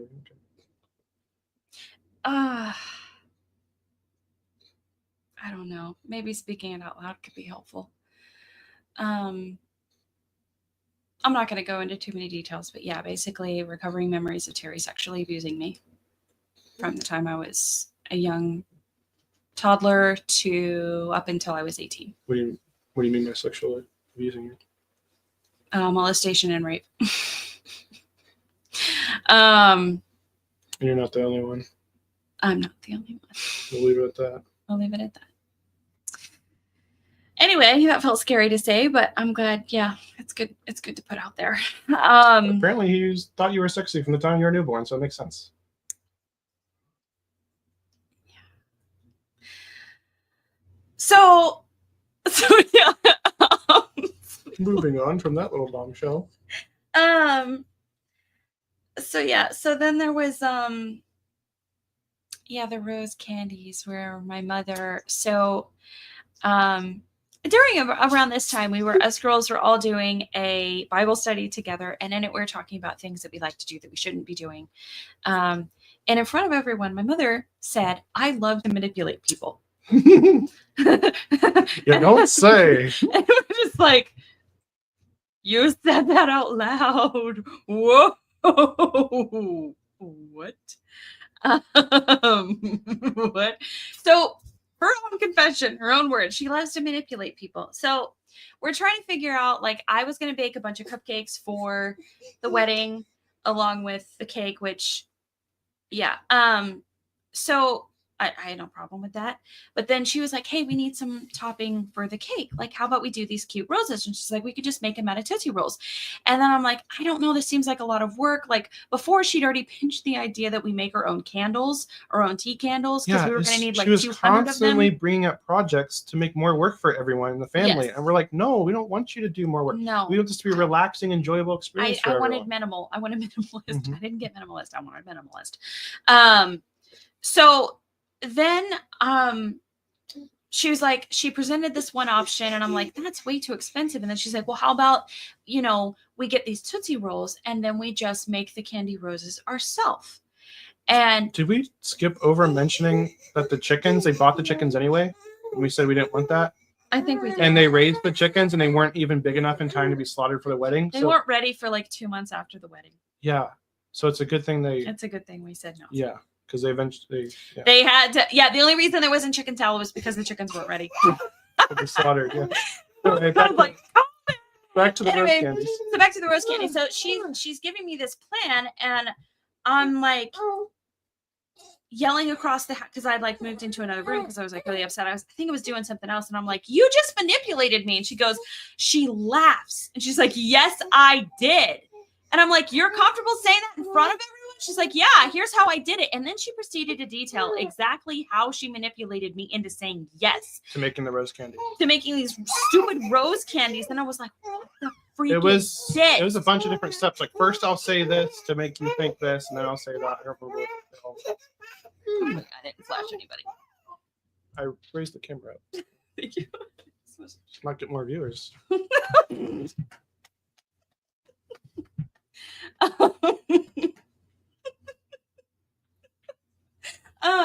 So I was just completely blown away by the fact that she was openly manipulating me, laughing about it. And I'm like stunned, hurt, and just like, what the heck is this? What the heck is this? And it was just stuff like that all over the place. Yeah, I was telling you not to do the rose. Yeah, so I don't want my bride doing all this extra work for her own wedding.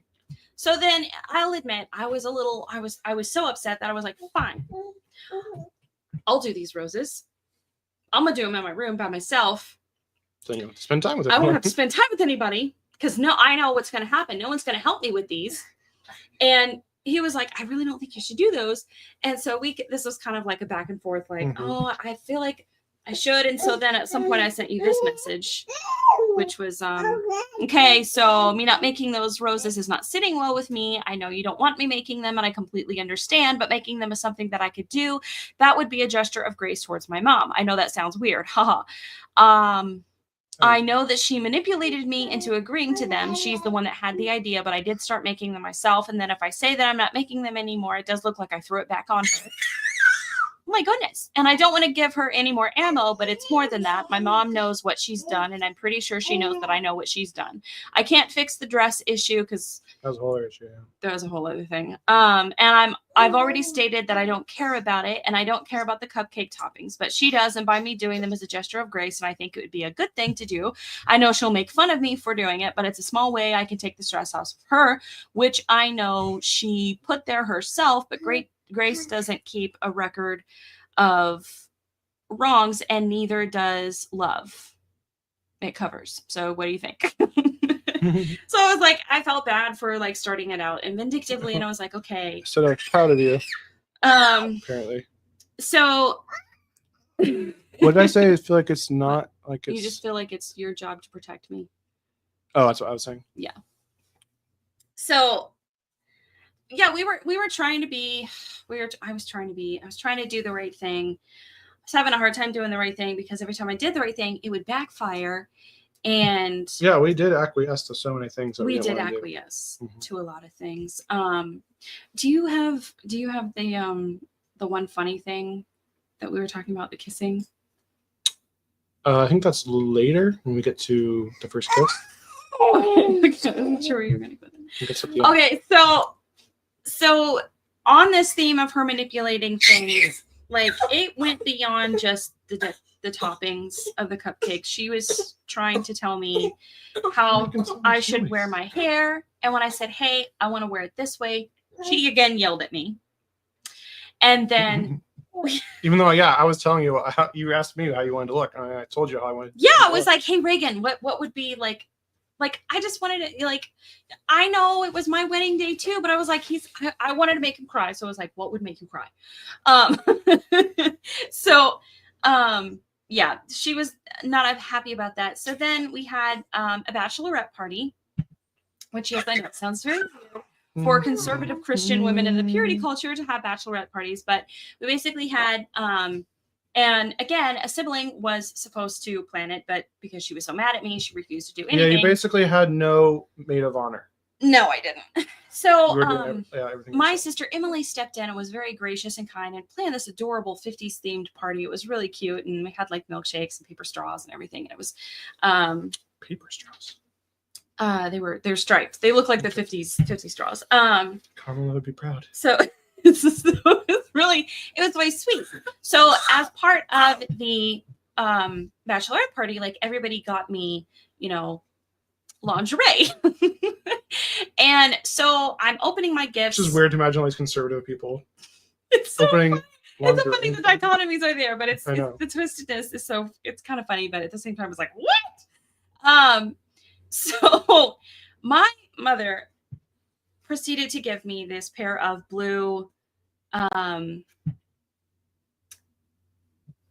and underwear set, and I open it, and she tells in front of all the women there. So like, nah, I look like a jerk if I say no.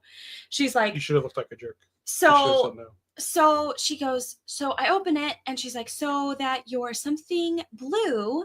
Because apparently there's an old wedding rhyme that goes something old, something new, something borrowed, something blue.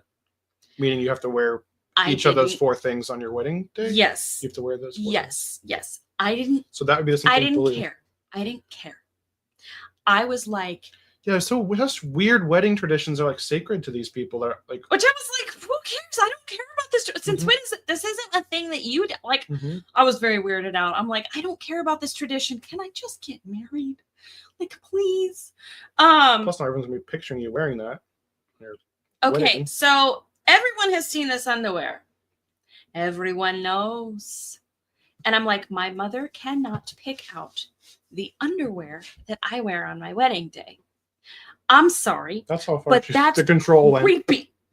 That's freaking creepy. I'm not walking down the aisle and having my mother picture what is on underneath my dress. Like, there is one person who gets to know that information, and it ain't her.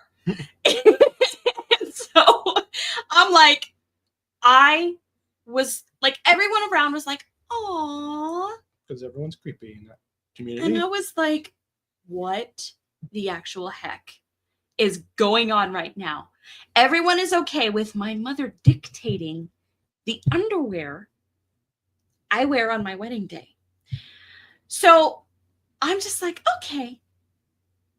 And I'm raging on the inside because it was so many little tiny things and so many big things that had piled up until now. And I had kept it all inside, and I was like, there's no freaking way. So during that time, I told my sister Emily, I'm like, there's no way I'm wearing, no, there's no way. And so she was like, couldn't you just wear it? Like, agree to wear it for part of your wedding day and then change into what you want to wear for the wedding night later. And I'm like, out of principle, I have to say no. No.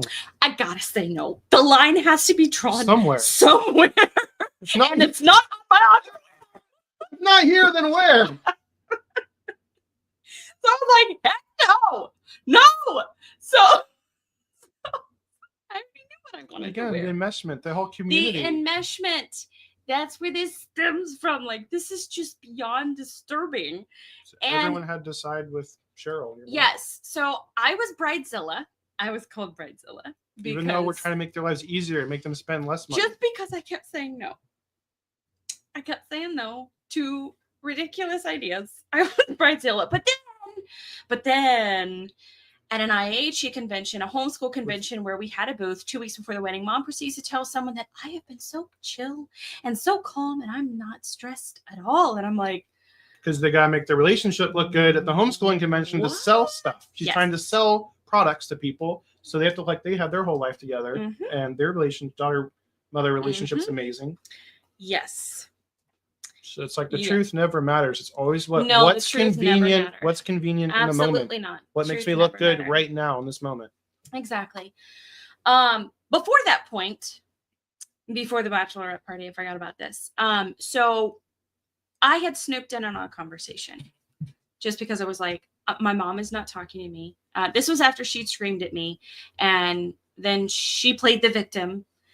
And this was before Valentine's Day, what I'm about to bring up. There's so much more we're not even covering. It's already an hour, almost 2 hours long. I know. Do you have where she was thinking of calling off the wedding?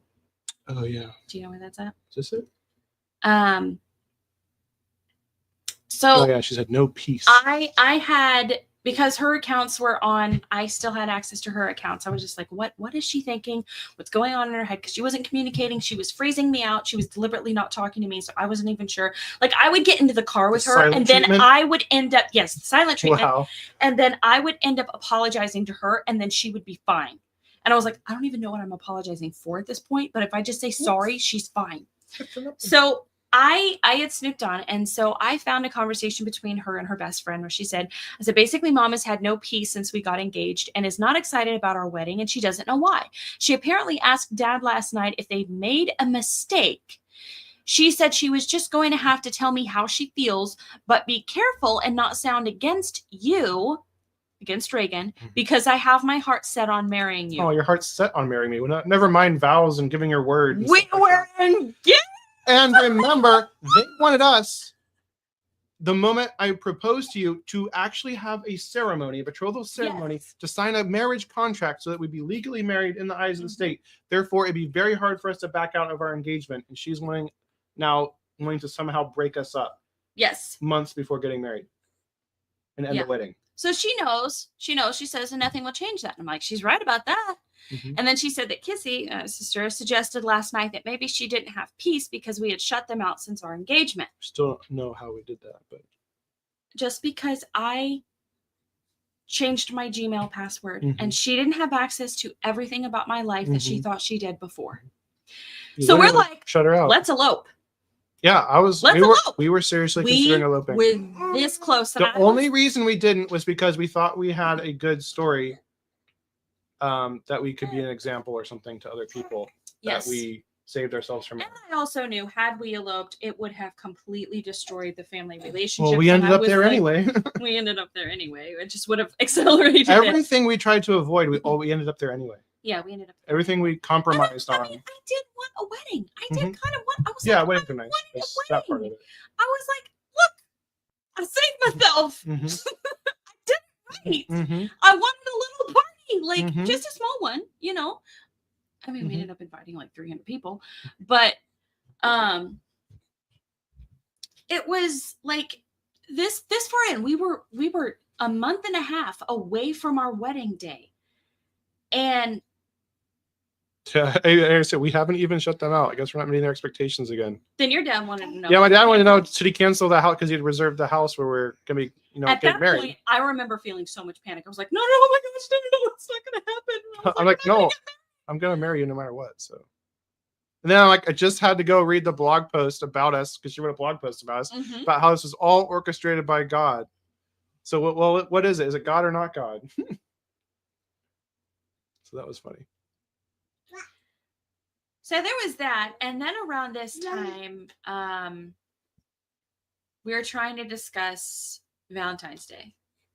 Okay, so I'm engaged, right? I want to spend Valentine's Day with my fiance. Crazy thing to want. But my creepy mom and her idea of what love is, decides, nope, you got to stay here for the Valentine's Day dinner. It's our last Valentine's Day together. That was so many, all these different weird holidays. All of a sudden, it's like, this is the last one. They were actually like, you were. This is what they did with Terry. When he had ALS, it's always like, this is the last this. This is the last this. He's gonna be dead. And then meanwhile, he lives for like another year or two. It's like, which is understandable when someone's dying. But you were not dying. You were not dying. I was moving 1,000 miles away. So to some extent, it was understandable. The night before your wedding, one of your sisters wants to have this deep conversation with you and says, I'm probably never going to see you again. Meanwhile, we see that sibling all the time, which she understands now. But yeah, she understands now. That's not to come down on her, but to show how crazy this enmeshed family culture is. So because my mom had been upset that Reagan couldn't make it down for more than 3 days in March because I had a wedding shower thing called a job, trying to provide for a family. But they didn't understand because you worked for yourself. But I didn't work for myself. I worked from home. You worked from home. So she's like, can't you just bring your work with you? And you're like, I've tried to work. I've tried to work in that environment. And it doesn't work. You can't. Yeah. It doesn't work. So you had said you couldn't. It was this whole argument. She was really mad and she was very vindictive. So she's like, well, if Reagan can only come for 3 days, then you can only visit his family for 3 days. And I was coming for 3 days for a wedding shower and to get our marriage certificate in March. And to interview all the couples. Oh yeah, because we had. They said we were required to interview other marriage couples so we can know how to have a good marriage. Even though I don't think any of the people we talk to, we don't want to have a marriage anything like the marriages they have. So I don't know why we have to talk to them. I don't know what to do anymore. I had to grab couples to talk to because she was like, you have to talk to them. You have to have at least 4 couples you talk to. And I was like, oh my gosh. She started using the word required. I don't remember learning anything from any of them that we applied. No. I kept telling you it's not a requirement. Not a requirement. But I had how many years of conditioning? Whereas I remember I was pretty sure my dad was the one who kind of trained that into me. It was like, you never let anyone dictate what you do with your own time. Don't let anyone control your time. Then learn that. Yeah, nothing's required. There's consequences. There's consequences. It's just a matter of, can you live with the consequences? I couldn't live with those consequences. What are the consequences? They call off the wedding, then we still get married. We elope. See, I didn't think that if they called off the wedding, we would still get married because I felt like they still had say over my life because I lived in their house. Like I wasn't like I was so the whole covenant dark ceremony where you couldn't get married unless your dad gave you permission. You mean the wedding to my dad? Yeah. Yeah. I was sworn into this. So Reagan had wanted me to come down to meet the rest of his family because we hadn't had that opportunity. So his sister's second wedding shower in Florida was this weekend. And so a lot of your family members were going to be in. And so I was like, I can't ask. You're going to have to call my dad and ask him. And that's the only way we're going to get this to get approved, because if I ask, it's not happening. Because everything I asked for kept getting shot down. So I'm like, I just, and so it was around Valentine's Day weekend. So I was trying to extend the trip a little earlier, but I had to come back the day before Valentine's Day. So I couldn't stay for Valentine's Day. Because she was very vindictive about, he can only be here for 3 days. You're only going there for 3 days. And your family had some very important Valentine's party, which you guys never really celebrated before, or since, but that Valentine's Day was so important for you to be there. That was just so much of you're dying, basically. The last time I see you. I'm like, no one can be happy. I was like, I can't be happy because everyone is just so sad. And they were like, you don't tell us anything. I'm like, well, when I was happy, you were very upset. So anyway, there was that. And then, yeah, I just kind of shut down the last 2 months. Like I tried to block out a lot of stuff. I blocked out so much that I forgot there was, we did the roof on our house.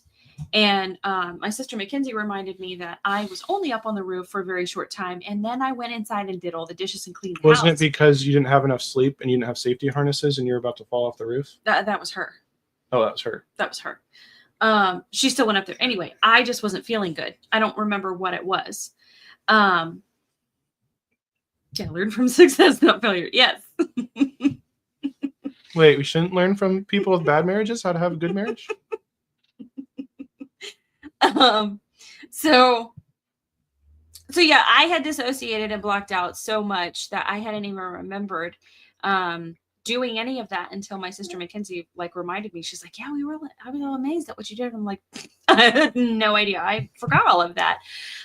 Because the environment had just become so toxic. So after doing the roof, you went inside and cleaned the whole house? I couldn't help with the roof anymore because I was feeling really sick. I think I was feeling like I was going to pass out. Okay. I thought there was pass out. It was seizures. Mm-hmm.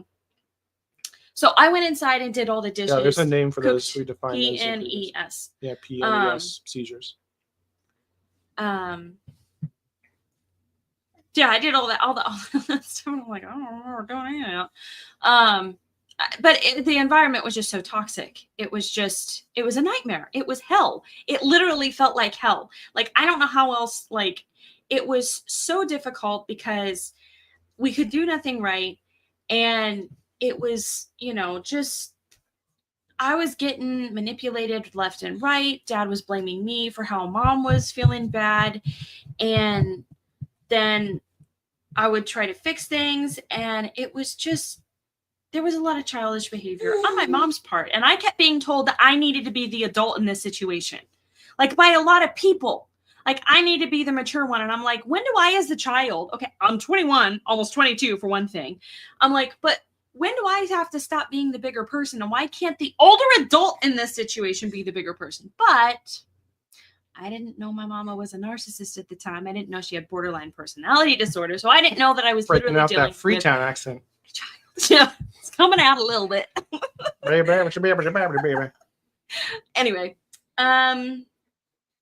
what else did we have on the docket? I can't remember. The wedding shower? Yeah. What about that? Well, your mom said it was so important for everyone to get to know me.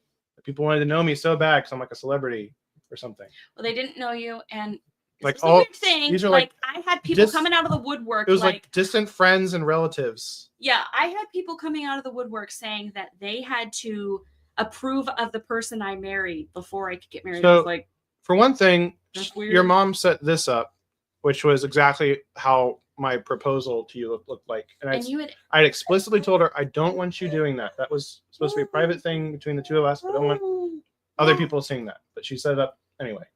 But she claimed that she was out of it. Yeah, she's like, somebody had died that day, so she wasn't thinking. Yeah, whatever. You just accidentally set that all up. Like, okay. Yeah, totally just lied to her. We were trying to let it go, but we were a little upset, and we're like, I don't even know how to deal with this. So, and I don't even remember this, but somehow you laid your head on my shoulder. And we were Emily and Wes's house. Okay, so that's how we got it. So that's us being rebellious, being naughty, being naughty, so naughty. Mm-hmm. So anyway, we have this party like no one cares. Like there's supposed to be a Q&A time where people ask me questions. Like hardly anyone. A few people had questions. There's a few, and then mostly people were just talking amongst themselves. Yeah, we're like, we're good with that. We don't want to be here anyway. So. So we're trying to get help from people. I do remember trying to get help from another couple, and they're like, "Look, we know your parents have problems. We just don't know how to help you.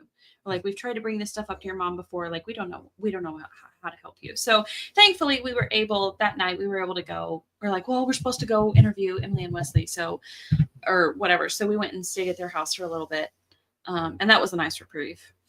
Had some pizza. Yeah, I had some pizza, and they just let us sit in a room. Mm-hmm.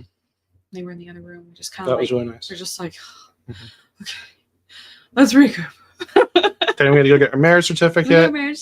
So we should just run away together at that point. We should have. If not earlier. But at that point, we were technically married. We had to wait a whole month before we could be together. We should. Still haven't even kissed. Nope. Still haven't kissed.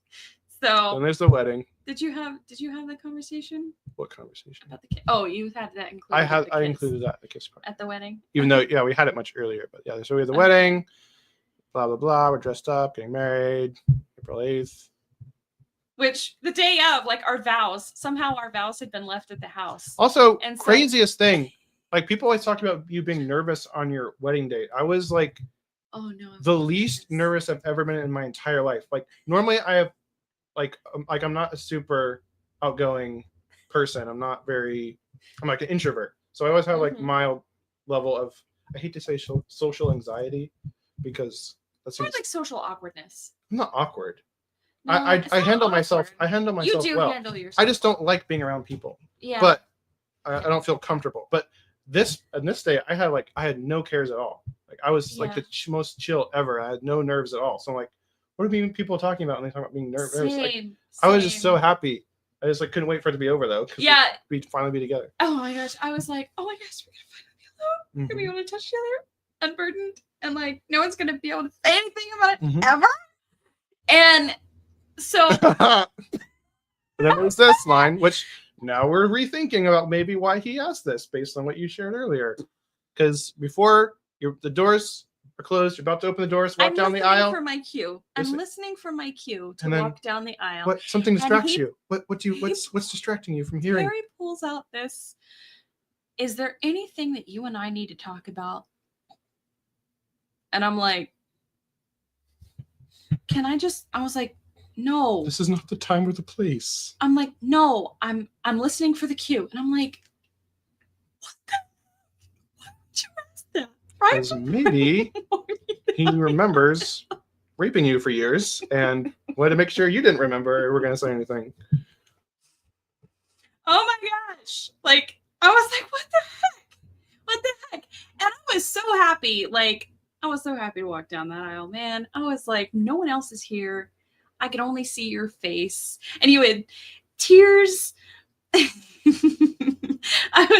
was so happy. Like, the one thing I wanted was to just get you to cry. I'm not going to cry. A little bit. You don't know how little I cry. You don't know how hard it is. It is very hard to make him cry. And I was just like, I just want a little bit of tears. I was sure I was not going to cry. I just want a little bit of tears. And then sure enough, you had the tears. I don't know if you probably didn't include the picture I could try. I don't know if that I have Maggie had of you with tears shining in your eyes. And it was like, and like, there was a sermon that lasted for like an hour. I don't remember. Really? It was a whole hour? Because we told him to keep it short. We tried to, I think maybe it was short. We didn't hear a word he said because I was just like whispering stuff to you the whole time. Like, we were making jokes, and oh my gosh. I can't remember what I always said to you. The one thing, okay, I was do like remember. I was like making you laugh and stuff. You were, I was like, we're supposed to be paying attention to getting. I'm just listening for when we're supposed to. When we're supposed to say our vows and when we get to kiss, because we deeply regret this now. Yeah, this is one of our biggest regrets. This is one of our biggest regrets is the lack of touching. Mm-hmm. Yeah, that was like. You would think that might be the opposite, but I seriously regret not like being able to just freely hug more because it did feel immoral because we had already agreed that we were going to spend the rest of our lives. It stunted things. It did stunt things, so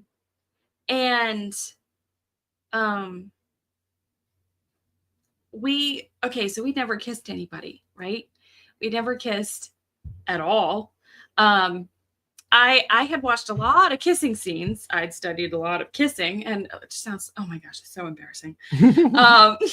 But it's like people wonder, like, okay, if two people who have never kissed, who've never experienced that, who've never had any relationships with anybody, who've never had any physical relationships with anybody, like, what are the nature of your conversations going to be? Like, what kind of things would you talk about to figure out how you're gonna kiss? Like, if you don't kiss in private, because our first kiss was in public, okay? It was on stage we wish we had kissed in front of over 200 people. We wish we had done that.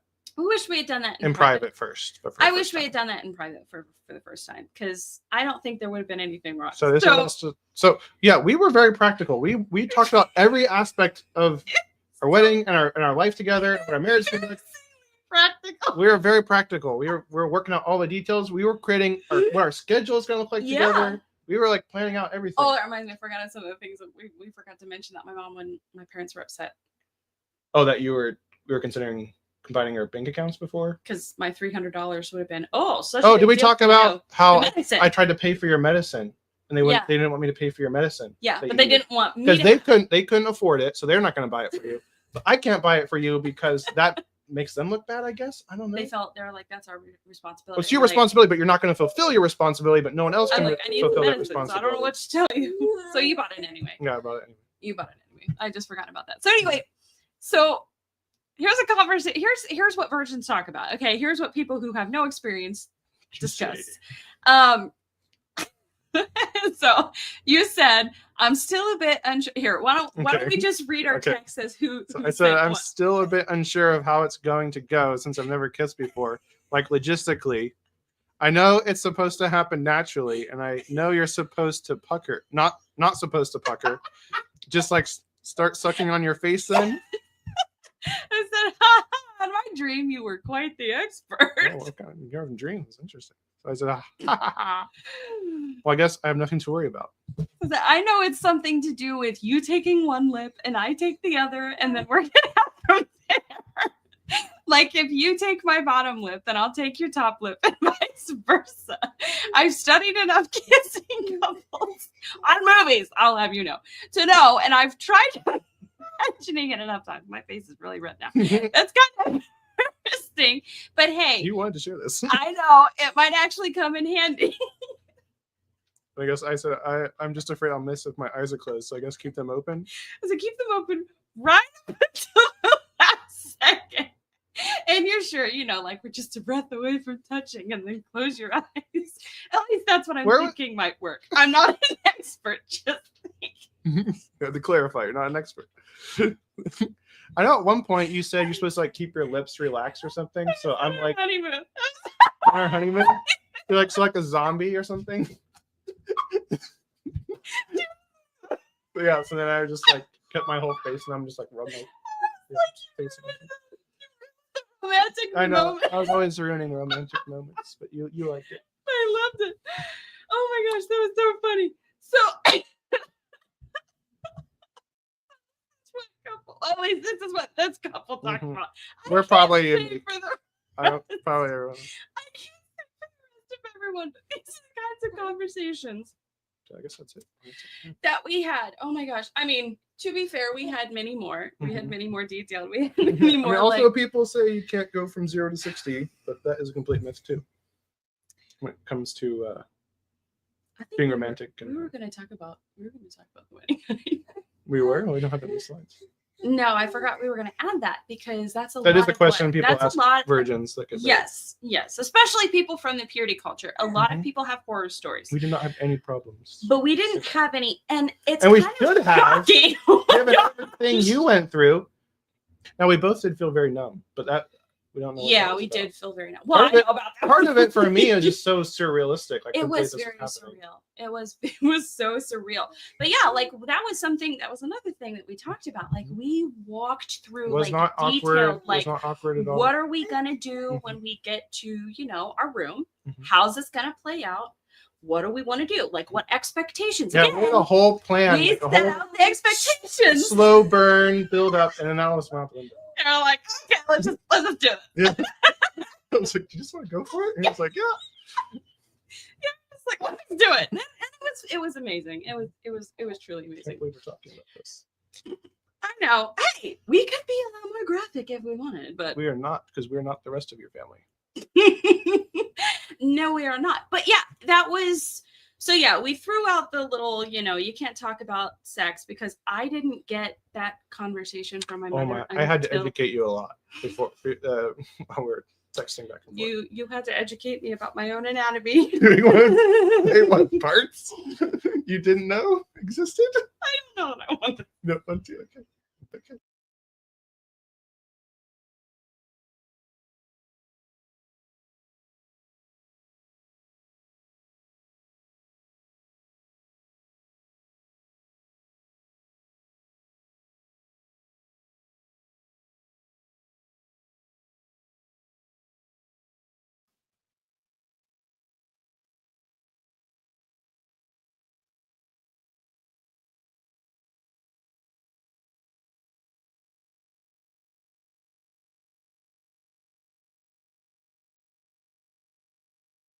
Out now. Can you hear us now? Can you hear us I now? don't see anything. Test, test, Sound test. is gone. Yeah, test, test, test. Can you hear us now? Hello, hello, hello. Well, this is not good. Well, okay. Now, there we go. now we're back. Okay. So for some reason the interface I think the died. interface was just and then it came back. I don't know. embarrassed for us. I was just like, "You're saying this thing." We'll just say that there was a body part that you didn't know existed, and we were debating about whether or not you had it. And I was trying to convince you didn't, in fact, have that body part. Is that too much?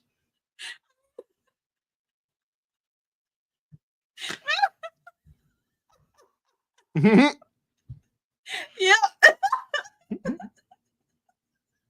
So that's just to Are you illustrate this horrified? how Are you horrible your education was. And it's not innocent. Yeah. It's not innocent. I know we laugh about this, but I think that played into why you were able to be abused for so long, because you didn't know what was happening to you. Oh yeah. I And didn't. raped I and wasn't. everything. I wasn't talked. No. How? Yeah. I was given a very simple. I was kept in the dark, and that was intentional. It was very much intentional. You actually knew more than you were supposed to know. Their hope was you wouldn't know anything until 2 weeks before the wedding. Yeah, and I told you that, and you're like, no. You're like, this is too big of a part of the marriage for us to leave this aside. And so we read books together. We talked about, this topic, like what our expectations were, and what we wanted to do. And right, we can probably move on now. But yeah, that was one of our only arguments, was over whether or not. Yes, you had a certain body part. A certain body part certain female body part that all females have. All females have, and all females say is important to the success of that union. Expedition. Which, yeah, I was like, oh my gosh, I'm embarrassed for myself. Like, we could have shared that screenshot. I started sending you like diagrams and like, look, it's not physically possible. So yeah, the conversation I got 2 weeks before was very, very vague, and I was gifted a bag of. So finally, the big moment comes, and what did she tell you? Just like basic stuff. She said, I'm not going to give you details. You guys will work out. Oh, it's all yourself. negative. It's all negative. It was all negative. Like, you'll be, you won't want it anymore. You're not going to want it anymore. So you'll be here's peroxide. You'll be happy when your period comes. The first time. Yeah, you're going to have period comes. Peroxide to clean up blood. Guess what? There is no blood. Why was there no blood? There's going to be blood for the first time that you There have was sex, no blood. There was not. Which we know that can break for harmless reasons, just physical activity and things like that. So we just chalked it up to that. But it's probably something else. I know. Given how many times you've raped. Yeah.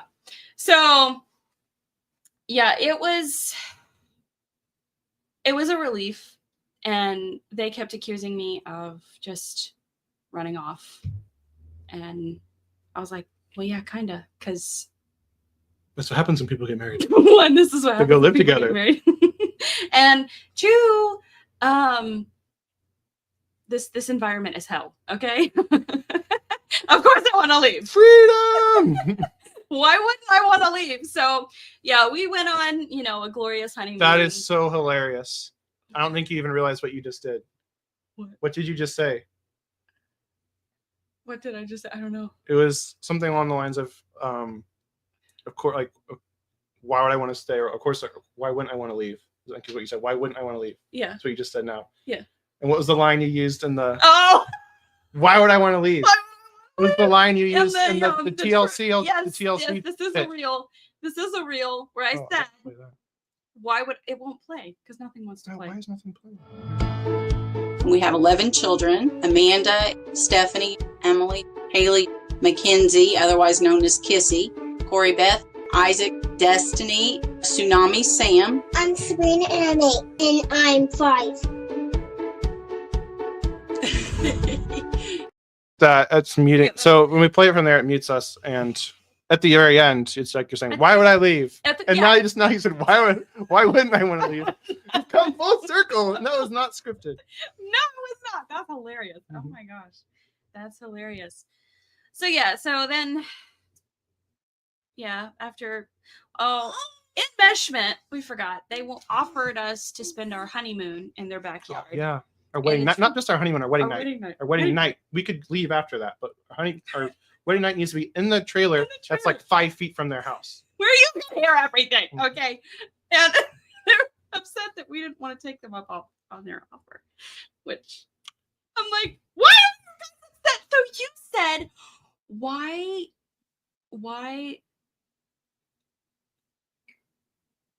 You think anyone in the purity culture would also adhere to the leave and cleave commitment? That was a big deal to them. They were afraid that I wasn't going to be able to leave and cleave from my parents because we were going to stay when we got married in a guest house on my parents' property. Yeah, we were going to rent their. So they were afraid we wouldn't be able to leave and cleave. Leave and cleave. That was a big discussion. That's a big discussion for you, not yeah, for me. not for you, but Not no. for me. Why would your parents fight so hard against you becoming your own family unit? I think it goes back to the enmeshment because they really didn't. They really didn't want me to leave. They didn't. Plus, you were the golden Sounds child. like a dream scenario to me. So Yeah. they wanted me to move to Indiana and find some job in Indiana.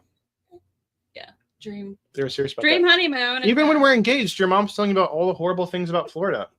Why you shouldn't go there. Like, so what? You're just supposed to stay in Indiana while I live? We're supposed to continue this long distance I'm like, relationship look, while we're married? this is my one chance to get out of this backwater racist town where the neighbor's infested. meth lab blew up next door. And I'm not joking, okay? That's not hyperbolic. The meth lab, the guy's trailer next door, literally blew up because it was a meth lab, okay? I'm like, why wouldn't I want to get out of here? Like, what? I kind of wanted a little bit more out of my life than just living in a small town where everyone gossips around everyone. Everyone's in each other's business. I'm like, Well, they still gossip about us. We're yeah, just, there's that. Do it long But distance. yeah, I don't want to be in that town. I wanted to go see things. I was like, I want to go live in another state. This is exciting to me. Also, I want to go. I live there, so I was kind of. Oh, so you live there. Kind of, yeah. And you were also going to school there. And it I had a wasn't like job, you could yeah. transfer with that school because Right. you were in a very unique situation. Florida versus Indiana. Yeah. Because one of the biggest shocks to me was like how much color there was in Florida. I was like, oh my gosh, there's so much color. Now, I'm kind of tired of Florida now. Just going to be honest. It's had a good run. It's had a good run, but I'm just Good like, 8-year run. I'm a little done. But in the beginning, I was like, this is new. I've never gotten to live anywhere new. So yeah, we went on you had mapped out a surprise honeymoon, like road trip honeymoon all the way home. And that was very fun. And that was amazing. And then there was the aftermath. It was Should be the next episode. getting married So what are we going to cover in the next episode tomorrow night, hopefully, tomorrow night. provided no disasters. Provided I don't, end up in a severe depression again. Today was a rough day for you, so it's amazing you did this. I'm just controlling you, making you do all this. No, I wanted to do this. Our software subscription is up on Monday, so we gotta get all these done for the streaming Yeah, software. plus we just kind of want to get it done. So anyway, so let's see. What are we going to cover in the next episode? Do you have the script for that? Because I don't remember where that was. Oh, I think we covered everything that was necessary.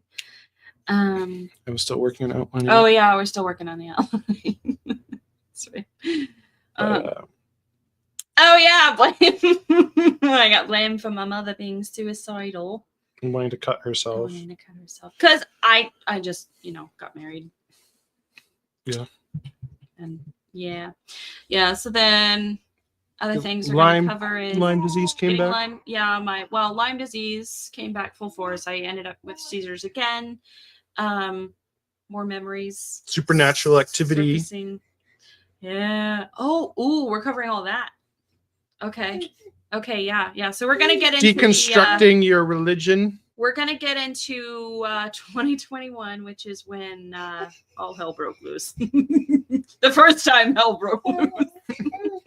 More like being aware that you were living in hell and the memories coming back. So. Yeah. So, and If you have any questions, leave those in the comments, and hope to see you tomorrow night. yes. Yeah. Are you happy we're done? You want to say goodbye? Say goodbye. Goodbye.